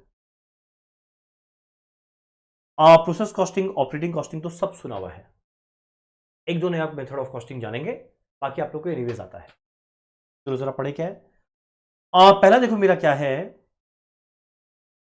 जब कस्टमर के रिक्वायरमेंट के हिसाब से मुझे गुड्स बनाना पड़ेगा, कस्टमर के रिक्वायरमेंट के हिसाब से मुझे गुड्स बनाना पड़े एक ही यूनिट, यानी एक कस्टमर आया वो एक यूनिट बनवाएगा लेके चला जाएगा, दूसरा आएगा एक बनाएगा बनवा के चला जाएगा, तीसरा आएगा अलग तरह से अपना बनाएगा बना के चला जाएगा। तो जब कस्टमर के स्पेसिफिक रिक्वायरमेंट के हिसाब से बना रहे हैं, वहां पे क्या लगाते हैं? Job costing. तो यहां पे कॉस्ट कैलकुलेट करते हैं, हर जॉब या असाइनमेंट या ऑर्डर का खर्चा क्या लगा। इसका सुपर क्लासिक एग्जांपल है इंटीरियर डेकोरेशन। और वही अगर बाई चांस एक कस्टमर आए और सेम तरह का बहुत सारा गुड्स लेके जाए, दूसरा कस्टमर आया वो अलग तरह का बहुत सारा गुड्स लेके जा रहा है, यानी कस्टमर का स्पेसिफिकेशन है पर एक नहीं एक से ज्यादा यूनिट बनता है, सिमिलर यूनिट, तो वो जब बनाएगा वो एक बैच में बनाएगा। तो यहां पर क्या फॉलो करेंगे? Batch costing. यहां कॉस्ट कैसे कैलकुलेट करेंगे? फॉर ईच बैच क्या लगा। इसका बड़ा अच्छा एग्जांपल है फार्मा कंपनी या प्रिंटिंग। आप सोचो जब कॉस्ट का बुक प्रिंट करवा रहा है तो मेरे लिए एक साथ में बहुत सारा कॉस्ट का बुक प्रिंट करके देगा। जब एफएम का करवा रहा है वो मेरे लिए अलग से एफएम का प्रिंट करके देगा। कोई और दूसरा टीचर आके टैक्स का करवा रहा है वो अलग से करके देगा। अकाउंट्स टीचर अकाउंट्स का करवा रहा है वो अलग से करके देगा। तो कस्टमर का रिक्वायरमेंट अलग अलग है, अलग अलग बुक, सबको सेम बुक थोड़ी दे देगा, सबका अलग अलग है, पर एक नहीं एक से ज्यादा यूनिट्स है, क्या लगेगा? Batch costing. या विजिटिंग कार्ड बनाए, अब हम बनाएगा तो रंजन का बनवाएगा, आप बनवाएंगे आप अपना बनवाएंगे, गौरव बनवाएगा वो गौरव अपना बनवाएगा। तो यहां पे क्या लगेगा? Batch costing. Next, execution of work. और वही अगर by chance long term contract हुआ, जैसे कि building, bridge, road, flyover, walls, ये सब क्या लगने वाला है? Contract costing. पता था आप लोग। एक बड़ा इंपॉर्टेंट चीज शिप बिल्डिंग भी इसमें आता है, ध्यान देना। रोड, ब्रिज, सिविल कंस्ट्रक्शन तो बताया, शिप बिल्डिंग, एक शिप बनाना एक लॉन्ग टर्म प्रोजेक्ट है। ये नहीं कि आज ऑर्डर दिया कल शिप बन के रेडी हो गया, डूब जाएगा, बनेगा ही नहीं, डूबेगा क्या। तो यहां पे क्या लगता है? Contract costing. एग्जाम में शिप बिल्डिंग जनरली पूछता है। नेक्स्ट हमारा क्या है? अब अगर एक ही प्रोडक्ट बनाना है, देखो अभी तक कस्टमर का रिक्वायरमेंट था, जब एक ही प्रोडक्ट बनाना है और उसी तरह का उसी का सिमिलर प्रोडक्ट बनाना है तो क्या लगेगा? अगर एक ही प्रोसेस है तो प्रोसेस कॉस्टिंग नहीं लगेगा। अगर बहुत सारा प्रोसेस रहे तब प्रोसेस कॉस्टिंग लगता है या ऑपरेशन कॉस्टिंग लगता है। जैसे एग्जांपल ऑयल रिफाइनरी, शुगर, ये सब। और एक ही प्रोसेस रहेगा तो आप एक ही प्रोसेस है, उसका नाम क्या देते हैं? यूनिट आउटपुट या सिंगल कॉस्टिंग। कि उस प्रोसेस में जो खर्चा लगा वही टोटल खर्चा है। तो इसके एग्जांपल में क्या आएगा? पेंट मैन्युफैक्चरिंग, पेंट एक ही प्रोसेस में बन जाता है। ब्रिकवर्क्स, क्वारीज, ये सब कुछ एक ही प्रोसेस में बनता है। ये सब कुछ नाम आपको ध्यान रखना है। अब कोई कोई ऐसा होता है ना जहां पे बहुत तरह का multiple variety of product, process या एक्टिविटी इन्वॉल्व होता है। यानी एक इंडस्ट्री से काम नहीं चलता, बहुत सारा इंडस्ट्री मिला के काम होता है, मतलब बहुत सारा का एक साथ में इनपुट आता है।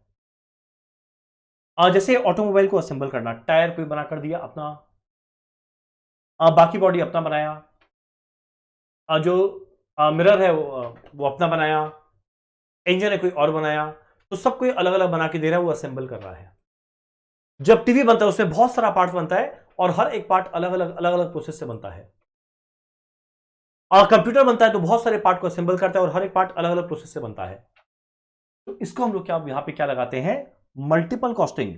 यहां पे कॉम्बिनेशन ऑफ बहुत सारा मेथड जो ऊपर में प्रिस्क्राइब है वो लगता है। Production of TV, computer, automobile, assembly, ये सब कुछ। और लास्ट में जो सर्विस रेंडर कर रहा है क्या लगेगा? Operating costing. एग्जांपल आप लोगों को पता है, transport, hotel, cinema hall, hospital, जो जो ऑपरेटिंग कॉस्टिंग में पढ़े थे। डन। तो इसी के साथ हमारा पहला चैप्टर बेसिक कंसेप्ट होता है खत्म, जो सुपर इंपॉर्टेंट चैप्टर होता है एग्जाम में थ्योरी के लिए। चलो डन।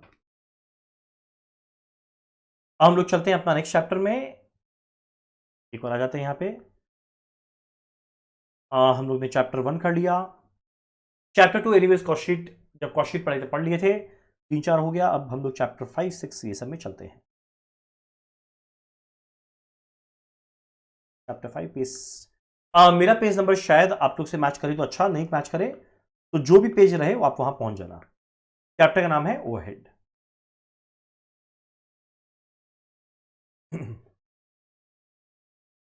यकीन मानो इस चैप्टर में ज्यादा कुछ पढ़ने का है नहीं, कि इसका ऑलमोस्ट पूरा का पूरा थ्योरी जो हम लोग पढ़ रहे थे ओवरहेड चैप्टर, तो उसमें साथ में कवर कर लिए थे। तो स्टार्ट करते हैं ओवरहेड। ओवरहेड, देखो पहला क्वेश्चन उठता है ओवरहेड का मतलब क्या, ये हम बताया था। ओवरहेड क्या चीज को डिनोट करता है? सारा का सारा इनडायरेक्ट खर्चा। यानी मेरा जितना भी, याद करो हम इसको इस तरीका से बनाते थे, कॉस्ट 3 तरीका का होता था।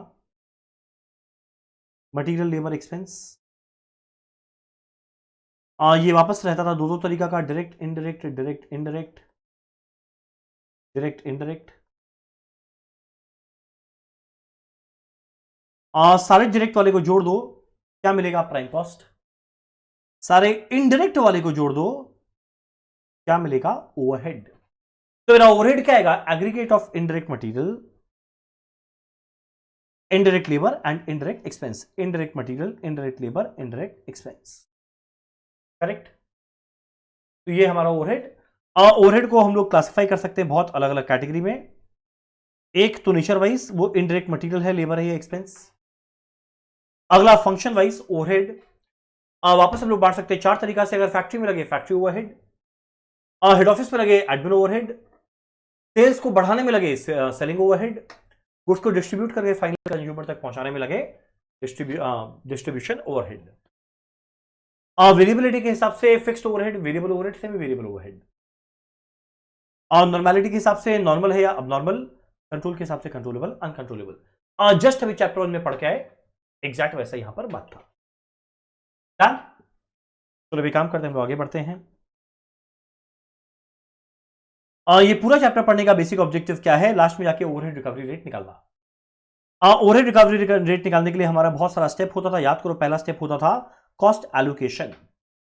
ऑल्दो पढ़ा हुआ है, स्टिल हम जल्दी से रिपीट करते हुए चलते हैं। एलोकेशन का मतलब क्या? अगर बाई चांस कोई खर्चा हम लोग डायरेक्टली असाइन कर पा रहे हैं, या अलॉट कर पा रहे हैं, या आइडेंटिफाई या रिलेट कर पा रहे हैं किस डिपार्टमेंट में क्या लगा, किस कॉस्ट सेंटर में क्या लगा, हम लोग क्या करेंगे? एलोकेशन। तो असाइन या अलॉट कर रहे हैं पूरे कॉस्ट को, यार इसी डिपार्टमेंट में पूरा कॉस्ट लगा है, एलोकेशन। आइडेंटिफाई डायरेक्टली हो पा रहा है किसी डिपार्टमेंट से, तो हम लोग क्या करते हैं? एलोकेशन। ठीक है। अपोर्शनमेंट। अब एलोकेशन करने के बाद बहुत सारा खर्चा ऐसा बच जाता है और जो डायरेक्टली किसी एक डिपार्टमेंट से रिलेट नहीं करता, तो ये टोटल कॉस्ट को मुझे उस सारे के सारे कॉस्ट सेंटर में एक अप्रोप्रिएट सूटेबल रैशनल बेसिस में बांटना पड़ता है, डिस्ट्रीब्यूट करना पड़ता है। तो क्या बोलते हैं? अपोर्शनमेंट। यानी मेरा अपोर्शनमेंट के अंदर में क्या होगा? यहां पे हम लोग बांटेंगे एक अप्रोप्रिएट बेसिस में अपोर्शनमेंट। ये बहुत सारा लिस्ट दिया हुआ है और इसको पढ़ने मत बैठ जाना। ये ऑलरेडी हम लोग जब क्लास में पढ़े थे, या जब भी आप लोग प्रैक्टिकल में किए होंगे, आप लोग जरूर डिस्कस किए होंगे। जैसे रेंट एरिया पे डिपेंड करता है, depreciation of machinery value machine पे डिपेंड करता है, पावर केडब्ल्यूएच पे, हॉर्स पावर पे डिपेंड करता है, lighting charges, number of light point, canteen expense, number of employees. तो ये सारा का सारा ऑलरेडी हमारा पढ़ा हुआ है काफी। एलोकेशन हो गया, अपोर्शनमेंट हो गया, मतलब मेरा सारा कॉस्ट हर डिपार्टमेंट में पहुंच गया। और इसके बाद अगले स्टेप में मुझे क्या करना है? रीअपोर्शनमेंट, जहां पे सर्विस डिपार्टमेंट के ओवरहेड को फिर से बांटना है किसमें? प्रोडक्शन के बीच में। यानी रीअपोर्शनमेंट के अंदर में कुछ नहीं करना, प्रोडक्शन डिपार्टमेंट को वापस से बांटेंगे, सर्विस को वापस से बांटेंगे प्रोडक्शन के बीच में। क्यों? कारण क्या है कि इवेंचुअली जब फैक्ट्री में खर्चा लग रहा है, क्यों? प्रोडक्ट को बनाने के लिए। जो डायरेक्टली लगा वो तो प्रोडक्शन डिपार्टमेंट में आ गया, और जो भाई जो सर्विस डिपार्टमेंट बना है, किसके लिए बना है? उसको हेल्प करने के लिए तो बना है, तो उसके कॉस्ट को भी इसमें बांटना पड़ेगा। क्या बोल के? रीअपोर्शनमेंट। इसका क्या क्या मेथड था? पहला हमारा था डायरेक्ट डिस्ट्रीब्यूशन मेथड, जहां सर्विस डिपार्टमेंट का ओवरहेड खाली प्रोडक्शन में जाएगा। अगला, जहां पे सर्विस डिपार्टमेंट का ओवरहेड सर्विस और दूसरे प्रोडक्शन डिपार्टमेंट में जाएगा। उसमें एक होता है रेसिप्रोकल, एक होता है नॉन रेसिप्रोकल। रेसिप्रोकल मतलब क्या? सब कोई एक दूसरे को सर्विस देंगे और लेंगे। इसका कैलकुलेशन के लिए एक बोका मेथड था, रिपीटेड डिस्ट्रीब्यूशन। इसको सिंप्लीफाई करता था simultaneous equation. Oh my God, step down यहां नहीं है।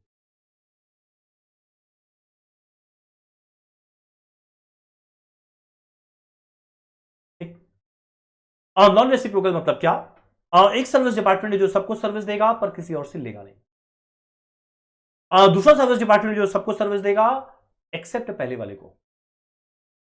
तो यानी यहां पे बस जो देता है वो दे रहा है, किसी और से ले नहीं रहा है। तो यहां पे हम लोग का क्या होगा? Non reciprocal. इसका नाम यहां पे स्टेप डाउन या स्टेप लैडर मेथड। एलोकेशन हुआ, अपोर्शनमेंट हुआ, रीअपोर्शनमेंट हुआ, मेरा सारा ओवरहेड कहां पहुंच गया है? प्रोडक्शन डिपार्टमेंट के बीच। अब इसके इसको डिवाइड करना है एक सूटेबल बेस से, क्या निकालने के लिए? ओवरहेड रिकवरी रेट या ओवरहेड एब्जॉर्प्शन रेट। प्लीज यहां से मत पढ़ना, ऑलरेडी हमारा कॉपी में सब कुछ लिखा हुआ है डिटेल में। इसमें बहुत सारा बेस होगा। इधर क्या रहेगा? नंबर ऑफ यूनिट, क्या रहेगा? लेबर, डायरेक्ट वेजेस, या डायरेक्ट मटेरियल भी हो सकता है, पर जनरली क्या फॉलो करते हैं? मशीन और लेबर आवर। ये होगा लेबर इंटेंसिव इंडस्ट्री में।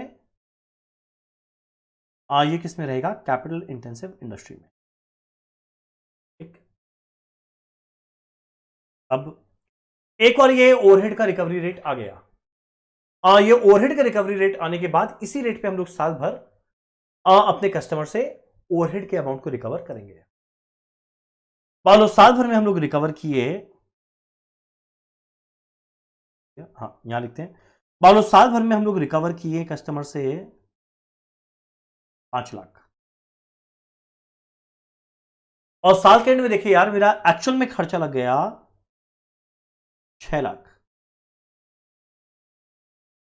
तो देखो, रिकवर किए 5 पर खर्चा लग गया 6, यानी 1 लाख खर्चा ज्यादा लिखा और रिकवर कम हुआ। तो अगर रिकवर कम हुआ उसको हम लोग क्या बोलते हैं? Under recovery. क्वेश्चन उठता है, ये जो अंडर रिकवरी हुआ वो कितने रुपए का हुआ है? 1 लाख का। ठीक है ना? खर्चा 6 लाख लगा पर रिकवर खाली 5 किए, तो रिकवर कम किए, ये क्या है? Under recovery. अब एग्जाम के लिए एक सुपर इंपॉर्टेंट क्वेश्चन है, treatment of under over recovery क्या होगा? 3 ट्रीटमेंट है। पहला, इधर हम लोग क्या करें, अगर मान लो अंडर रिकवरी का अमाउंट सिग्निफिकेंट है, बहुत बड़ा अंडर रिकवरी का अमाउंट है, तो हम लोग ट्राई करेंगे उसको आगे रिकवर करने का। क्वेश्चन उठता है किस साल रिकवर करने का? जो इस साल गुड्स बना ना उसी से रिकवर करेंगे। तो यहां पे हम लोग क्या कैलकुलेट करते हैं? Supplementary overhead rate. जैसे मान लो 1 लाख रुपया है, तुम लोग को याद आ जाएगा हम लोग क्या करते थे? इसको 3 जगह बांटते थे, कितना एफजी बेचे, कितना क्लोजिंग एफजी रह गया, कितना क्लोजिंग डब्ल्यूआईपी है। मान लो इसका 8000 यूनिट है, इसका 1500 यूनिट है, इसका 500 यूनिट है, कुल मिलाकर कितना है? 10,000 यूनिट। तो हम लोग सप्लीमेंट्री रेट निकालेंगे। अंडर रिकवरी था 1 लाख, बेस कितना है? 10,000, और रेट कितना है? 10 रुपया पर यूनिट। तो 8,000 इंटू 10, 80,000, यहां 15,000, यहां 5,000। तो देखो, जो मेरा एफजी और डब्ल्यूआईपी है वो तो मेरे हाथ में रह गया, तो इसमें जो वैल्यू हम लोग रिकॉर्ड किए वो कम था, वो ऐड कर देंगे। बोलते ना सप्लीमेंट लो, सप्लीमेंट का मतलब और ऐड कर देंगे। तो पहला है सप्लीमेंट्री ओवरहेड रेट, कब? जब वैल्यू सिग्निफिकेंट हो। और वही अगर मान लो अंडर रिकवरी बहुत ही इनसिग्निफिकेंट छोटा सा अमाउंट है, उतना माथा पच्ची नहीं करते, पूरा मानते आप नॉर्मल नेचर का, कहां ट्रांसफर कर देते हैं? करंट ईयर के कॉस्टिंग पीएल। सिग्निफिकेंट है तब तो दिमाग लगा, इनसिग्निफिकेंट में क्यों माथा लगाना है? ट्रांसफर कर देना कॉस्टिंग पीएल में। तीसरा तरीका क्या होता है, हम लोग इसको अगले साल कैरी फॉरवर्ड करते हैं, अगले साल कैरी फॉरवर्ड कर देते हैं। यानी कभी कभी अंडर रिकवरी को हम लोग अगले साल ट्रांसफर कर देते हैं। कब? जब मेरा मन होता है जितना अंडर रिकवरी हम अगले साल पूरा कस्टमर से रिकवर करें।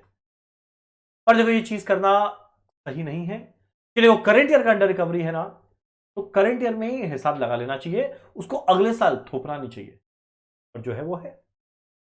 तो ट्रीटमेंट ऑफ अंडर रिकवरी में आएगा 3। पहला सिग्निफिकेंट वैल्यू सप्लीमेंट्री रेट, अगला insignificant minor immaterial value costing PL, तीसरा ट्रांसफर टू नेक्स्ट ईयर। ठीक, एग्जाम में 4 या 5 मार्क का क्वेश्चन आता है, जहां पे आपको इसको लिखकर समझाना है। और आप लोग चाहो तो नीचे में एक छोटा सा इलू बनाकर आप लोग ये तीनों पॉइंट को एक्सप्लेन कर सकते हैं। चलो डन। अगर बाई चांस ओवर रिकवरी रहा तब भी एग्जैक्ट सेम ट्रीटमेंट होगा, बस उल्टा हो जाएगा। अंडर रिकवरी नुकसान है, ओवर रिकवरी फायदा है, अदरवाइज ट्रीटमेंट वही है। चलो, नेक्स्ट मेरा क्या है, अब जो हम लोग ओवरहेड रेट निकालते हैं वो 2 तरह का होता है, ये वापस से हमारा पढ़ा हुआ है। एक को हम लोग बोलते हैं सिंगल या ब्लैंकेट ओवरहेड रिकवरी रेट, यानी पूरे फैक्ट्री का एक रेट। इसका उल्टा, सिंगल का उल्टा क्या होता है? मल्टीपल या departmental overhead recovery rate. Single overhead recovery rate में हम लोग क्या करते हैं, पूरे के पूरे एंटायर फैक्ट्री के ओवरहेड को एक साथ निकालते हैं और बेस से डिवाइड करते हैं। देखो, ये चीज खाली उसी में कर सकते हैं जहां पे एक ही प्रोडक्ट बनाते हैं और पूरा डिपार्टमेंट का यूनिफॉर्म टाइम लगता है, बड़ा स्टैंडर्डाइज चीज है। और वही अगर मान लो वैरायटी ऑफ प्रोडक्ट बनाए और हर प्रोडक्ट को बनाने में किसी डिपार्टमेंट का ज्यादा टाइम लगता है एक प्रोडक्ट में, दूसरे डिपार्टमेंट का ज्यादा टाइम लगता है दूसरे प्रोडक्ट में, तब सिंगल रेट निकालना गलत हो जाएगा। तब उस सिचुएशन में हम लोग क्या लगाएंगे? मल्टीपल या डिपार्टमेंटल ओवरहेड रिकवरी रेट, जहां पे हर एक डिपार्टमेंट का अलग अलग से हम लोग ओवरहेड रिकवरी रेट कैलकुलेट करेंगे। ये एनीवेज हमारा पड़ा हुआ था। एक लास्ट बात है,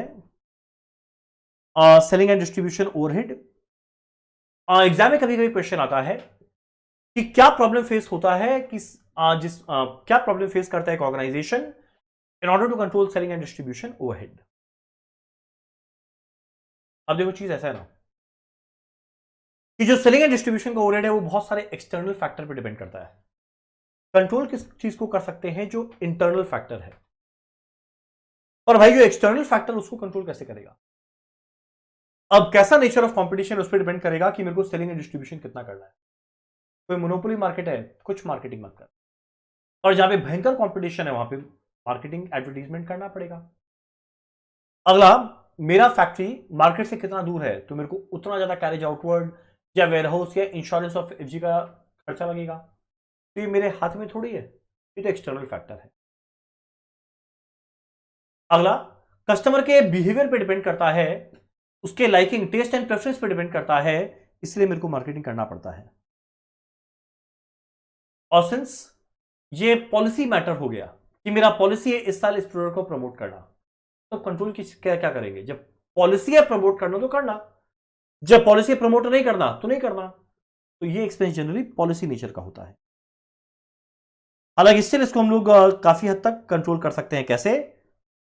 स्टैंडर्ड कॉस्टिंग के द्वारा। क्या क्या कर सकते हैं? पहला, पिछले साल से कंपेयर कर कि खर्चा ज्यादा या लगा या कम। अगला, बजट बना और बजट के हिसाब से एक्चुअल को कंपेयर कर वेरिएंसेस निकाल।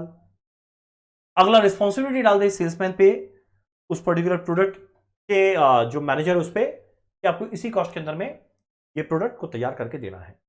तो इस बहाने फिर भी हम लोग कंट्रोल कर सकते हैं, अदरवाइज नहीं। डन। चलो इसी के साथ हमारे चैप्टर ओवरहेड का थ्योरी होता है खत्म। इसका रीजन ये था ना, हम लोग का मैक्सिमम थ्योरी ऑलरेडी क्लास में पढ़ना हो गया था, इसी वजह से यहां पर उतना टाइम हम लोग को डिवोट करने की जरूरत नहीं था। चलो एक काम करते हैं, हम लोग नेक्स्ट आते हैं हमारा अगले चैप्टर का थ्योरी जो है कॉस्ट अकाउंटिंग सिस्टम। चलो आते हैं।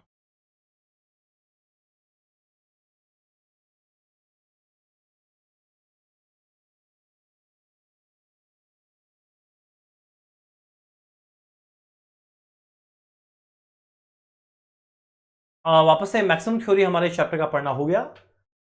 इसके अलावा जो थोड़ा बहुत है हम लोग जान लेंगे। वेल, पहला, कॉस्ट लेजर कंट्रोल अकाउंट क्या होता है? याद होगा जीएलए का एक और नाम था कॉस्ट लेजर कंट्रोल। ये इसका एक और नाम था नॉमिनल लेजर एडजस्टमेंट।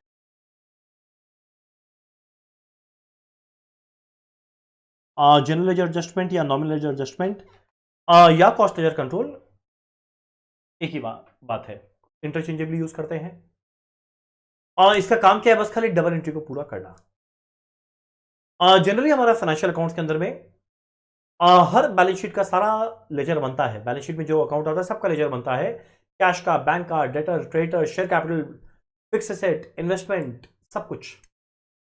पर कॉस्ट अकाउंट्स के नॉन इंटीग्रेटेड के अंदर में ये सब लेजर्स नहीं बनता। ये सारे के सारे अकाउंट को एक सिंगल अकाउंट रिप्रेजेंट करता है, इसका नाम क्या है? जनरल लेजर एडजस्टमेंट या कॉस्ट लेजर कंट्रोल।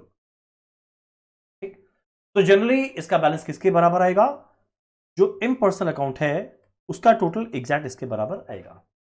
एनीवेज हमें पता था ये बात। एक होता है इंटीग्रेटेड अकाउंट्स, इंटीग्रेटेड मुझे पता है। दो सेट ऑफ अकाउंट्स है, एक है फाइनेंशियल एक है कॉस्ट, अलग अलग मेंटेन करे तो नॉन इंटीग्रेटेड। दोनों को जोड़ दे क्या बोलेंगे? इंटीग्रेटेड। यानी इंटीग्रेटेड अकाउंट्स के अंदर में जनरली क्या रहता है? Cost account and financial accounts को एक ही सेट ऑफ बुक्स में हम लोग मेंटेन कर लेते हैं। यहां पे separate, this system avoids the need for separate set of accounts. अलग अलग सेट ऑफ अकाउंट नहीं बनाना, तो बेस्ट पार्ट है रिकंसिलिएशन भी नहीं करना। तो इसी वजह से काफी हद तक मेरा एफर्ट में सेविंग्स हो जाता है। The question of reconciling profit does not arise, क्योंकि एक ही प्रॉफिट है, मर्ज किया हुआ है। एग्जाम में जनरली क्या पूछता है? What are the advantages of integrated accounting? ये इंपॉर्टेंट क्वेश्चन है। पहला, इंटीग्रेटेड का फायदा क्या? रिकंसिलिएशन नहीं बनाना। एक ही सेट है तो भैया कॉस्ट ऑफ फाइनेंशियल अगर है ही नहीं तो क्या रिकंसाइल करेंगे? एक ही सेट है। अगला, एफर्ट कम लगेगा। अगला, टाइम कंज्यूमिंग नहीं होता। और सिंस एफर्ट कम लगेगा, टाइम उतना नहीं लगेगा, तो ऑब्वियस सा बात है एक्सपेंसिव नहीं, इकोनॉमिकल प्रोसेस। पर वही अगर बाई चांस हम लोग दो अलग सेट बनाते तो भैया दो एफर्ट लगता, टाइम कंज्यूम डबल हो जाता, ये इकोनॉमिकल नहीं एक्सपेंसिव प्रोसेस हो जाता और रिकंसिलिएशन बनाना पड़ता। यानी जो नॉन इंटीग्रेटेड का डिसएडवांटेज है, इंटीग्रेटेड का वही एडवांटेज है। एक set of account come effort come time, इसीलिए खर्चा कम, रिकंसिलिएशन नहीं। एकदम सिंपल बात है, आप लोग को याद रखना है की पॉइंट्स। अंदर का वापस से बोल रहे रटना नहीं, अपने वर्ड्स में लिखना, खाली हेड पॉइंट्स आप लोग को आना चाहिए। आइए एडवांटेज है इंटीग्रेटेड का। इसके बाद क्वेश्चन उठता है इंटीग्रेटेड अकाउंट्स के लिए कुछ कुछ प्री रिक्विजिट चाहिए। क्या? पहला तो भैया मैनेजमेंट का डिसीजन चाहिए। मैनेजमेंट डिसाइड नहीं करेगा दोनों सेट को इंटीग्रेट करना है या नहीं, और किस लेवल तक, किस एक्सटेंट तक करना है, उस पर डिपेंड करेगा इंटीग्रेटेड सेट ऑफ अकाउंट्स कितना अच्छा मेंटेन हो पाएगा। नेक्स्ट, एक ढंग का कोडिंग सिस्टम में अवेलेबल करवाना जरूरी है, जो फाइनेंशियल कॉस्ट में जो कॉमन चीज है उसको एक साथ कर पाए, जो अलग अलग है उसको उसके लिए अलग कोड रहे, ताकि झमेला ना रहे। जैसे बहुत सारा प्रोविजन और होता है इंटरिम अकाउंट्स में, जो क्वार्टरली अकाउंट बनता है लिस्टेड कंपनीज का, उसका पहले से अग्रीड अपॉन होना जरूरी है।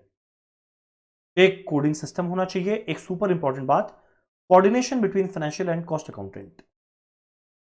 Although same set of accounts है, पर भैया चार्टर्ड अकाउंटेंट फाइनेंशियल अकाउंट्स बना रहा है, सीएमए कॉस्ट अकाउंट्स बना रहा है, या इंटरचेंजेबली, या एक ही दोनों बना रहा है, क्योंकि दोनों को दोनों आता है। तो बेस्ट पार्ट है ये।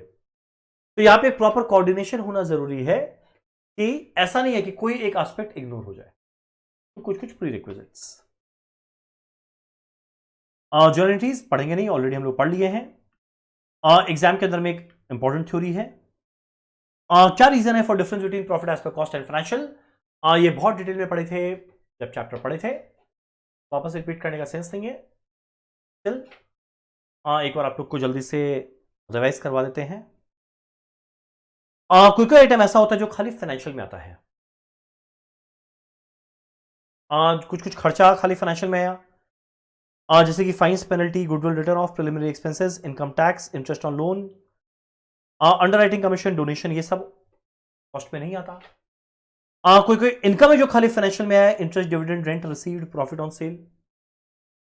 कुछ कुछ अप्रोप्रिएशन है जो खाली फाइनेंशियल में आएगा, डिविडेंड ट्रांसफर टू रिजर्व।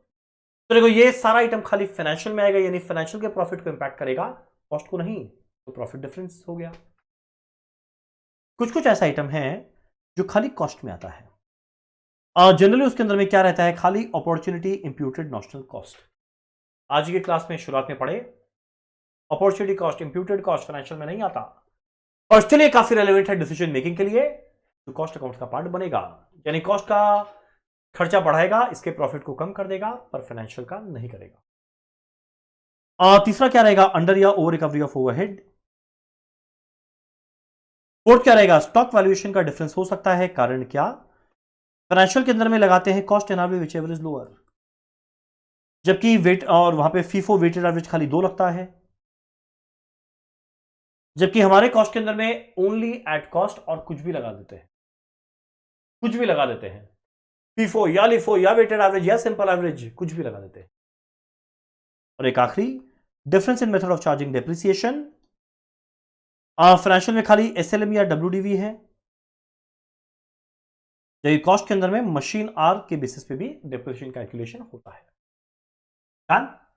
तो एनीवेज हमारा पढ़ा हुआ था, एक फटाफट क्विक रिवीजन भी हो गया। चलो आई थिंक इसी के साथ हमारा कॉस्ट अकाउंट का थ्योरी भी होता है खत्म।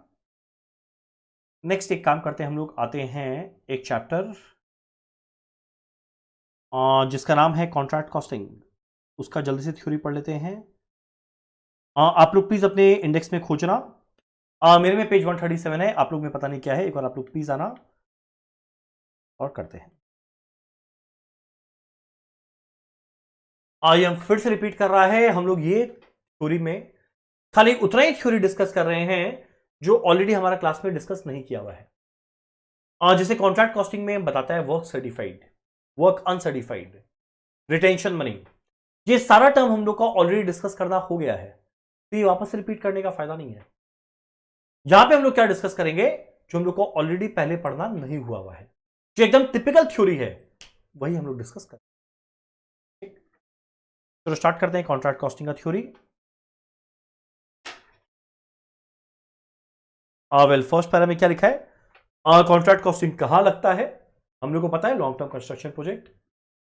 लॉन्ग टर्म कंस्ट्रक्शन प्रोजेक्ट में 1 साल के ऊपर लगता है, 2 और more financial year. Example construction of building, bridge, road, ये सब सारा का सारा काम साइट पे होता है। सारा खर्चा एग्जैक्ट उस कॉन्ट्रैक्ट पे क्या लगा, डायरेक्ट नेचर का होता है, वहां पे चार्ज कर देते हैं। और हेड ऑफिस का जो खर्चा है उसको अलग कॉन्ट्रैक्ट में अपोर्शन करते हैं। पता था सब। अब जो इंपॉर्टेंट थ्योरी एग्जाम के लिए वो नीचे वाला है, टाइप्स ऑफ कॉन्ट्रैक्ट, आप लोग मार्क करेंगे। उसके अंदर में भी दो मेन है, बताएगा क्या। देखो, टाइप्स ऑफ कॉन्ट्रैक्ट। कॉन्ट्रैक्ट होता है तीन तरह का।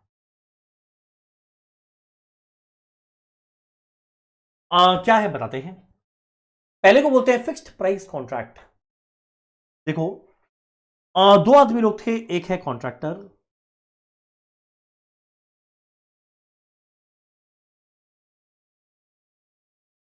एक है कॉन्ट्रैक्टी। एक है कॉन्ट्रैक्टर, एक है कॉन्ट्रैक्टी। कॉन्ट्रैक्टर कौन, जो काम कर रहा है। कॉन्ट्रैक्टी कौन, जिसके लिए कर रहा है। यानी ये असली में वर्क करने वाला है, एग्जीक्यूशन का काम ये करेगा काम का, और ये पेमेंट करेगा।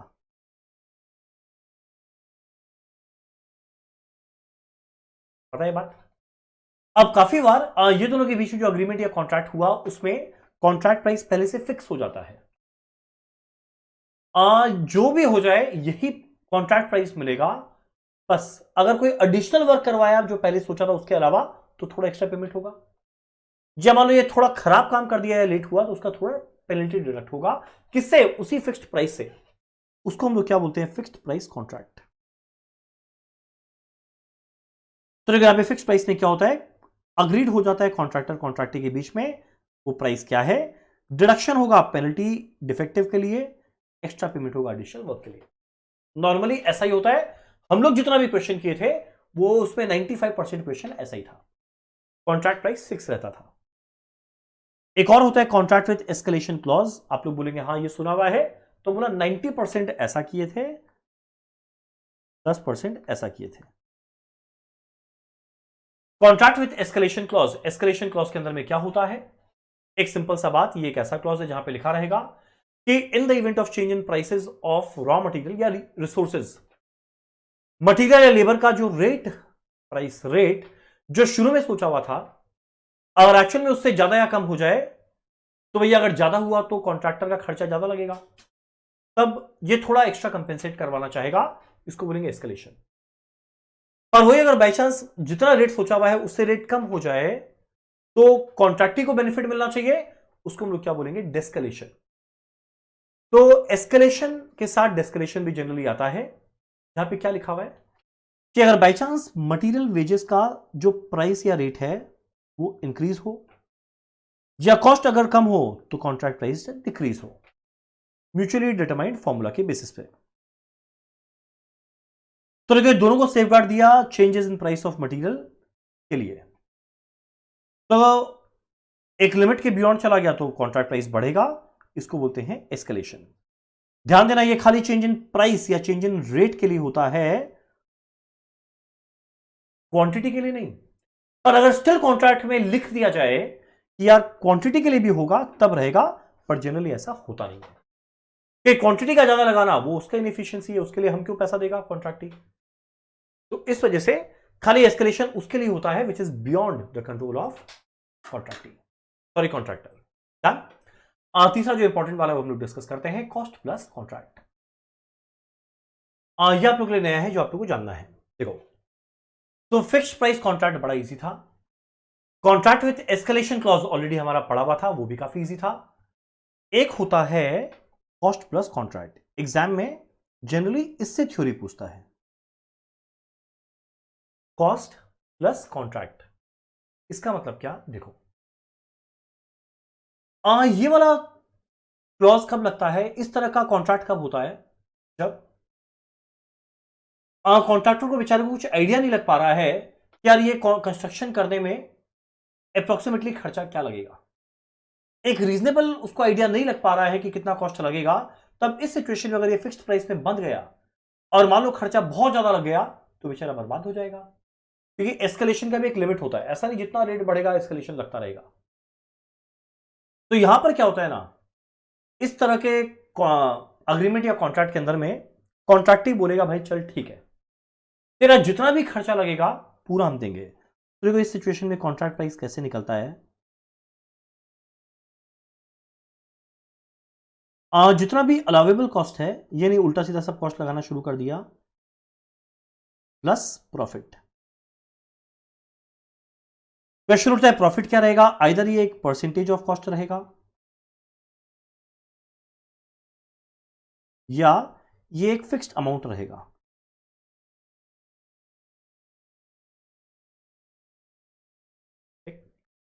तो देखा मेरा फिक्स्ड कॉन्ट्रैक्ट प्राइस के अंदर में, फिक्स्ड प्राइस कॉन्ट्रैक्ट के अंदर में अमाउंट फिक्स हो गया था, कॉन्ट्रैक्ट विद एस्केलेशन में अमाउंट फिक्स हो गया था, और खाली रेट के चेंज होने पे मेरा कॉन्ट्रैक्ट प्राइस आइदर बढ़ता था या गिरता था, बढ़ेगा एस्केलेशन, गिरेगा डिस्केलेशन।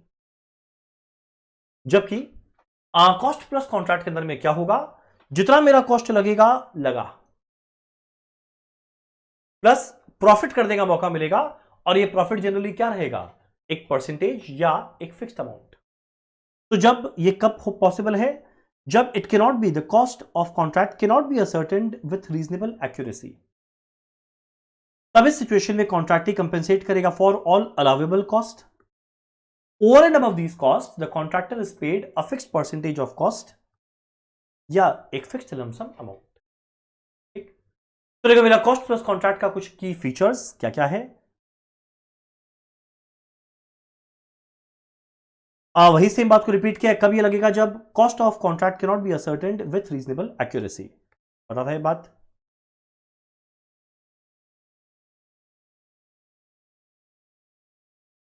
इस तरह का कॉन्ट्रैक्ट का प्रेफर करना चाहिए जब मटेरियल का जो रेट है ना, पहला तो ये बहुत लंबा टाइम पीरियड के लिए मान लो 10-12 साल लगेगा। अब मटेरियल का रेट आज से 4-5 साल बाद क्या होगा मेरे को क्या पता, लेबर का रेट क्या होगा मेरे को क्या पता। यानी जिस समय रेट स्टेडी ना रहे, cost of material labour study ना रहे और बहुत ज्यादा साल लगे, तो इसमें चले जा, ताकि तेरा लॉस तो नहीं होगा।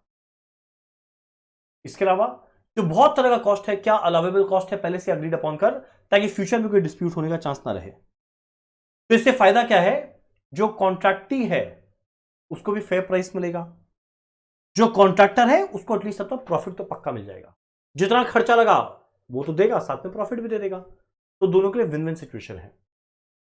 वो प्रॉफिट क्या हो सकता है, जो पहले से प्री डिसाइड हुआ है, either as a percentage, pre decided profit either as a percentage, एक fixed lump sum. Cost plus contract एकदम अच्छे से आप लोगों को पढ़ के जाना है।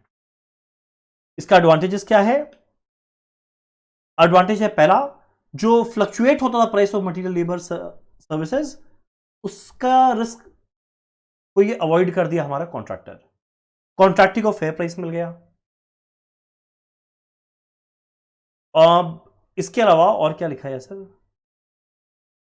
करेक्ट, कॉन्ट्रैक्टी के पास देखो राइट आ गया कि वो एग्जामिन कर सकता है books of account of contractor. कारण क्या, जितना उसका खर्चा लगा वो पूरा देगा, तो उसके पास राइट है उस कॉन्ट्रैक्टर के बुक्स को देखने का, क्योंकि उल्टा सीधा अनरीजनेबल खर्चा तो नहीं कर दिया। तो ये था कॉस्ट प्लस कॉन्ट्रैक्ट का एडवांटेज।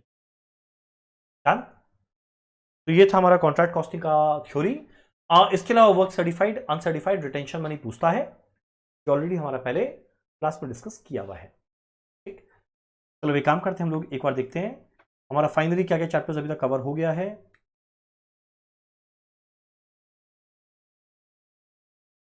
चैप्टर 1 2 3 4 5 6 7 8 9 10 11। तो देखो हम लोग चैप्टर 11 तक कर लिए हैं।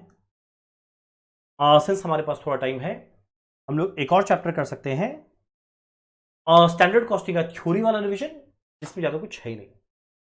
आते हैं, मेरे बुक में पेज 204 है, आप लोग अपना वर्जन ऑफ बुक देखना कौन सा एडिशन है, उसके हिसाब से उसमें पहुंचना।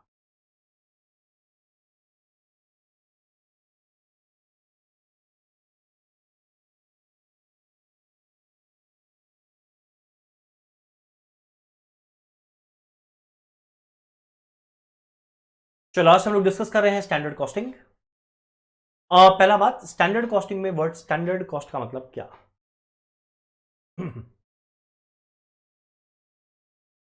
स्टैंडर्ड कॉस्ट का मतलब क्या होता है ना, देखो नाम है स्टैंडर्ड कॉस्ट, यानी एक प्री डिटरमाइंड कॉस्ट है। ये एक प्री डिटरमाइंड कॉस्ट है जो कौन कैलकुलेट कर रहा है, टॉप मैनेजमेंट। ये स्टैंडर्ड के व्यू पॉइंट से जिसमें वो एफिशिएंटली अगर काम किया जाए और अननेसेसरी एक्सपेंडिचर ना किया जाए तो कॉस्ट क्या होना चाहिए वो निकालता है। फिर से रिपीट करते हैं, ये एक प्री डिटरमाइंड कॉस्ट है जो कैलकुलेट कर रहा है मैनेजमेंट के स्टैंडर्ड के हिसाब से, जब हर चीज एफिशिएंटली हो और खाली रेलेवेंट नेसेसरी एक्सपेंडिचर लगे, अननेसेसरी एक्सपेंडिचर ना लगे तो जो खर्चा होना चाहिए एफिशिएंटली काम करने में, उसको क्या बोलते हैं, स्टैंडर्ड कॉस्ट। ये क्या चीज में काम आता है, जब सेलिंग प्राइस निकालना है साल के बिगिनिंग में कस्टमर को कोट करने के लिए, तब मेरा ये काम आता है। और एक इंपॉर्टेंट बात, cost control through variance analysis में काम आता है। याद होगा इसी क्लास के बिगिनिंग में हम बोला था जब बेसिक कंसेप्ट पढ़ रहे थे कि कॉस्ट कंट्रोल एक तरह का स्टैंडर्ड कॉस्टिंग है, कॉस्ट रिडक्शन जो स्टैंडर्ड को ही कम कर देता है। तो cost control through variance analysis, तो क्या क्या एडवांटेज है स्टैंडर्ड कॉस्टिंग करने का, ये सब बस खाली आप लोग को पॉइंट्स थोड़ा बहुत ध्यान रखना है। स्टैंडर्ड कॉस्ट जो कि फायदा क्या, कॉस्ट कंट्रोल, बजट बनाना, वेस्टेज कम होगा, सेलिंग प्राइस फिक्स होगा, रिस्पॉन्सिबिलिटी फिक्स होगा, परफॉर्मेंस को मेजर कर पाएंगे, प्रॉफिट क्या है वो सब कुछ। कोई 3-4 पॉइंट आपको ध्यान रखना है। लिमिटेशन ऑफ स्टैंडर्ड कॉस्टिंग क्या है, पहला बात, स्टैंडर्ड खुद बनाना ही बहुत डिफिकल्ट टास्क है। अगला, बार बार इसको रिवाइज करना पड़ेगा क्योंकि काफी डिस्प्यूट होगा स्टैंडर्ड क्या होना चाहिए, छोटा छोटा कंपनी काम नहीं कर सकता। और अगर मान लो कोई ऐसा कंपनी है जो सेम टाइप का प्रोडक्ट नहीं, अलग अलग तरह का प्रोडक्ट बनाए, जो रिपीटेटिव प्रोडक्ट नहीं बनाता, उसमें तो स्टैंडर्ड कैसे बनाएंगे। अगला, एम्प्लॉइज पे बड़ा खराब इफेक्ट होता है, अगर मान लो एडवर्स आए तो बेचारे का बैंड बजा देते हैं, तो ये बड़ा खराब चीज होता है। ठीक है, और नेक्स्ट वर्ड क्या है, वेरिएंस एनालिसिस। वेरिएंस एनालिसिस हम लोग को पता है, स्टैंडर्ड और एक्चुअल के बीच के डिफरेंस को क्या बोलते हैं, variance analysis. Difference between planned result यानी standard and actual is variance. इसका कारण क्या हो सकता है, आइदर क्वांटिटी वेरिएंस या रेट वेरिएंस, मटेरियल के केस में क्वांटिटी या फिर रेट या प्राइस। वेरिएंस को हम लोग क्लासिफाई कर सकते हैं दो तरीका से, आइदर हम लोग बोल सकते हैं वेरिएंस कंट्रोलेबल नेचर का है या फिर अनकंट्रोलेबल। अगर बाई चांस कोई कंट्रोलेबल वेरिएंस है तो ये with in the control of A individual या डिपार्टमेंट है, जैसे ज्यादा मटेरियल का लगना, आइडल टाइम, ओवर टाइम, ये सब आदमी के कंट्रोल का चीज है।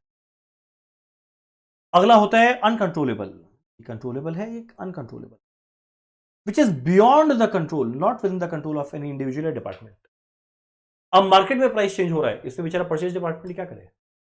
मार्केट में मेरे प्रोडक्ट का डिमांड कम हो गया क्योंकि एक नया कॉम्पिटिटर आ गया, इसमें वो क्या करेगा, तो ये अनकंट्रोलेबल है, इसका आप ज्यादा जवाब दे नहीं सकते।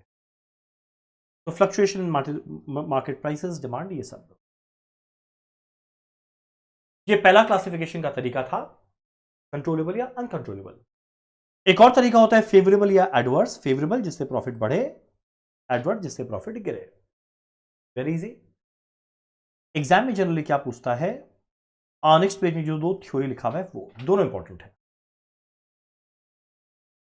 जो टिक लगवा रहा है ना वो थोड़ा ज्यादा इंपॉर्टेंट है, आप लोगों को थोड़ा अच्छे से पढ़ना है। और बेस्ट पार्ट है, ये दो थ्योरी में एक तो आप लोगों को आता है, कहां आता है, बताता है। एग्जाम में पूछता है कभी कभी treatment of variances, methods of treatment of variances, super important theory है। 3 मेथड है वेरिएंसेस को ट्रीट करने का, अकाउंटिंग ट्रीटमेंट का, और ये एग्जैक्ट वही है जो ओवरहेड का अंडर या ओवर रिकवरी का ट्रीटमेंट था। याद करो ओवरहेड चैप्टर में जो पढ़े थे, अंडर रिकवरी या ओवर रिकवरी ऑफ ओवरहेड का 3 ट्रीटमेंट। अगर वैल्यू सिग्निफिकेंट है तो सप्लीमेंट्री रेट निकाल, कितना एफजी बेचे, कितना एफजी स्टॉक है, कितना क्लोजिंग डब्ल्यूआईपी उसमें बांट। अगर वैल्यू इनसिग्निफिकेंट, इममटीरियल है, कॉस्टिंग पीएल, या तीसरा अगले साल कैरी फॉरवर्ड कर दे। तो जो ट्रीटमेंट वहां था एग्जैक्ट वही सेम ट्रीटमेंट वेरिएंसेस का यहां होगा। एक ऑप्शन क्या है, कॉस्टिंग पीएल में ट्रांसफर कर दो।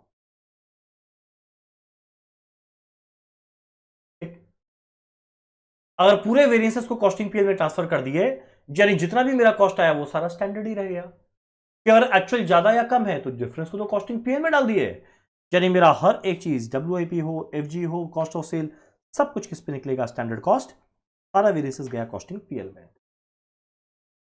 ठीक, अगर एडवर्स वेरिएंस है तो प्रॉफिट कम करेगा और डेबिट में जाएगा, फेवरेबल है वो क्रेडिट में जाएगा। ये पढ़ लिए। अगला क्या है, अपोर्शन करेंगे 3 जगह, कितना एफजी सेल किए, कितना एफजी स्टॉक है, कितना डब्ल्यूआईपी स्टॉक है।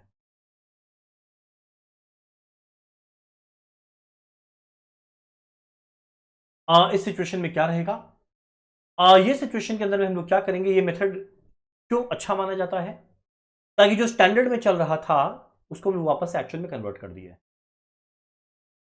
इन्वेंट्री एक्चुअल कॉस्ट में कन्वर्ट हो गया। कॉस्ट कंट्रोल करना बड़ा आसान है, कॉस्टिंग पीएल में उल्टा सीधा चीज नहीं जाएगा,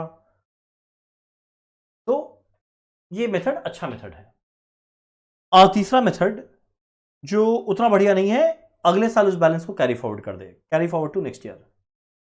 जो फेवरेबल है वो अगले साल का बेनिफिट बन जाएगा, जो एडवर्स है वो अगले साल का कॉस्ट बन जाएगा। तो आप लोग याद रखना है 3 ट्रीटमेंट, पहला ट्रांसफर टू कॉस्टिंग पीएल, दूसरा सेग्रीगेट कर बिटवीन कितना एफजी बेचे, कितना क्लोजिंग एफजी है, कितना क्लोजिंग डब्ल्यूआईपी, एंड तीसरा अगले साल कैरी फॉरवर्ड कर दो। डन। बड़ा इंपॉर्टेंट थ्योरी है। एक और बड़ा इंपॉर्टेंट थ्योरी है नीचे वाला, जो आप लोग को जरूर याद रखना है।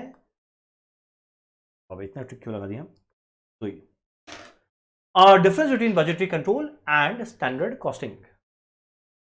स्टैंडर्ड कॉस्टिंग और बजटरी कंट्रोल के बीच में डिफरेंस क्या है,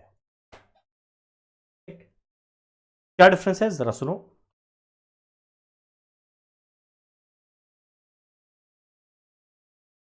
देखो, बजटरी कंट्रोल जनरली ना फाइनेंशियल अकाउंट्स में करते हैं। जैसे याद करो कैश बजट बनाता था, कैश बजट। तो जो कैश बजट बनता है या अगले साल का बैलेंस शीट का बजट, अगले साल का पीएल का बजट, अगले साल का कैश फ्लो का बजट, तो ये काफी हद तक फाइनेंशियल अकाउंट्स का पार्ट हो जाता है, जबकि standard costing proper cost accounts का ही पार्ट है। नेक्स्ट, स्टैंडर्ड कॉस्टिंग में जनरली जो प्रोडक्शन करने के लिए खर्चा लगता है ना, उसी का बजट बनता है, उसी को एस्टिमेशन करते हैं, जबकि बजट में सबका बन जाता है, कैपिटल एक्सपेंडिचर का, कैश बजट, जो स्टैंडर्ड कॉस्टिंग में काम नहीं है। नेक्स्ट, बजटरी कंट्रोल, बजट कैसे बनाते हैं, पास्ट में क्या हुआ था और फ्यूचर में क्या होने वाला उसको एडजस्ट करके, जबकि स्टैंडर्ड कॉस्ट मेरा पर यूनिट निकलता है टेक्निकल असेसमेंट के द्वारा। जब प्रोडक्शन डिपार्टमेंट से पूछते भाई बता एक को बनाने में कितना केजी लगाएगा, एक को बनाने में कितना घंटा लगाएगा, तो टेक्निकल असेसमेंट। स्टैंडर्ड हमेशा पर यूनिट निकालते हैं, बजट हमेशा टोटल में निकालते हैं। और देखो बजट में क्या है, बस रिस्पॉन्सिबिलिटी फिक्स हो गया, और स्टैंडर्ड कॉस्टिंग में साल के एंड में एक्चुअल के साथ कंपेयर करके वेरिएंसेस भी निकालते हैं। तो ये एक और कदम आगे बढ़ता है। तो देखो क्या क्या है डिफरेंस। देखो स्टैंडर्ड में क्या है, स्टैंडर्ड में यहां पे कंपेयर करते हैं कॉस्ट एंड रेवेन्यू को, स्टैंडर्ड को एक्चुअल के साथ वेरिएंसेस निकालने के लिए। यहां बस खाली रिस्पॉन्सिबिलिटी फिक्स हो गया एग्जीक्यूटिव का, और कुछ नहीं। ये टेक्निकल असेसमेंट के द्वारा होता है, ये पास्ट को फ्यूचर के साथ एडजस्ट करके निकालते हैं।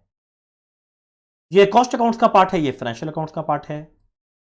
ये खाली प्रोडक्शन को एक्सपेंस के लिए होता है, जबकि यहां पे केपेक्स बजट, कैश बजट भी बन जाता है। ये पर यूनिट निकालते हैं, ये टोटल में निकालते हैं। यहां पे एनालिसिस होता है वेरिएंसेस का, यहां पे कोई एनालिसिस नहीं होता है वेरिएंसेस। तो ये मेरा डिफरेंस होता है standard costing and budgetary control के बीच में। डन। चलो आज के लिए इतना ही। आज हम लोग क्या क्या पढ़े, पहला बेसिक कंसेप्ट, अगला overhead, next cost accounting system, next contract costing, last में स्टैंडर्ड कॉस्टिंग। हमारा तीसरा पार्ट के अंदर में जो तीसरा वीडियो आएगा, उसके अंदर में पूरा थ्योरी का पोर्शन कंप्लीट हो जाएगा। Thank you.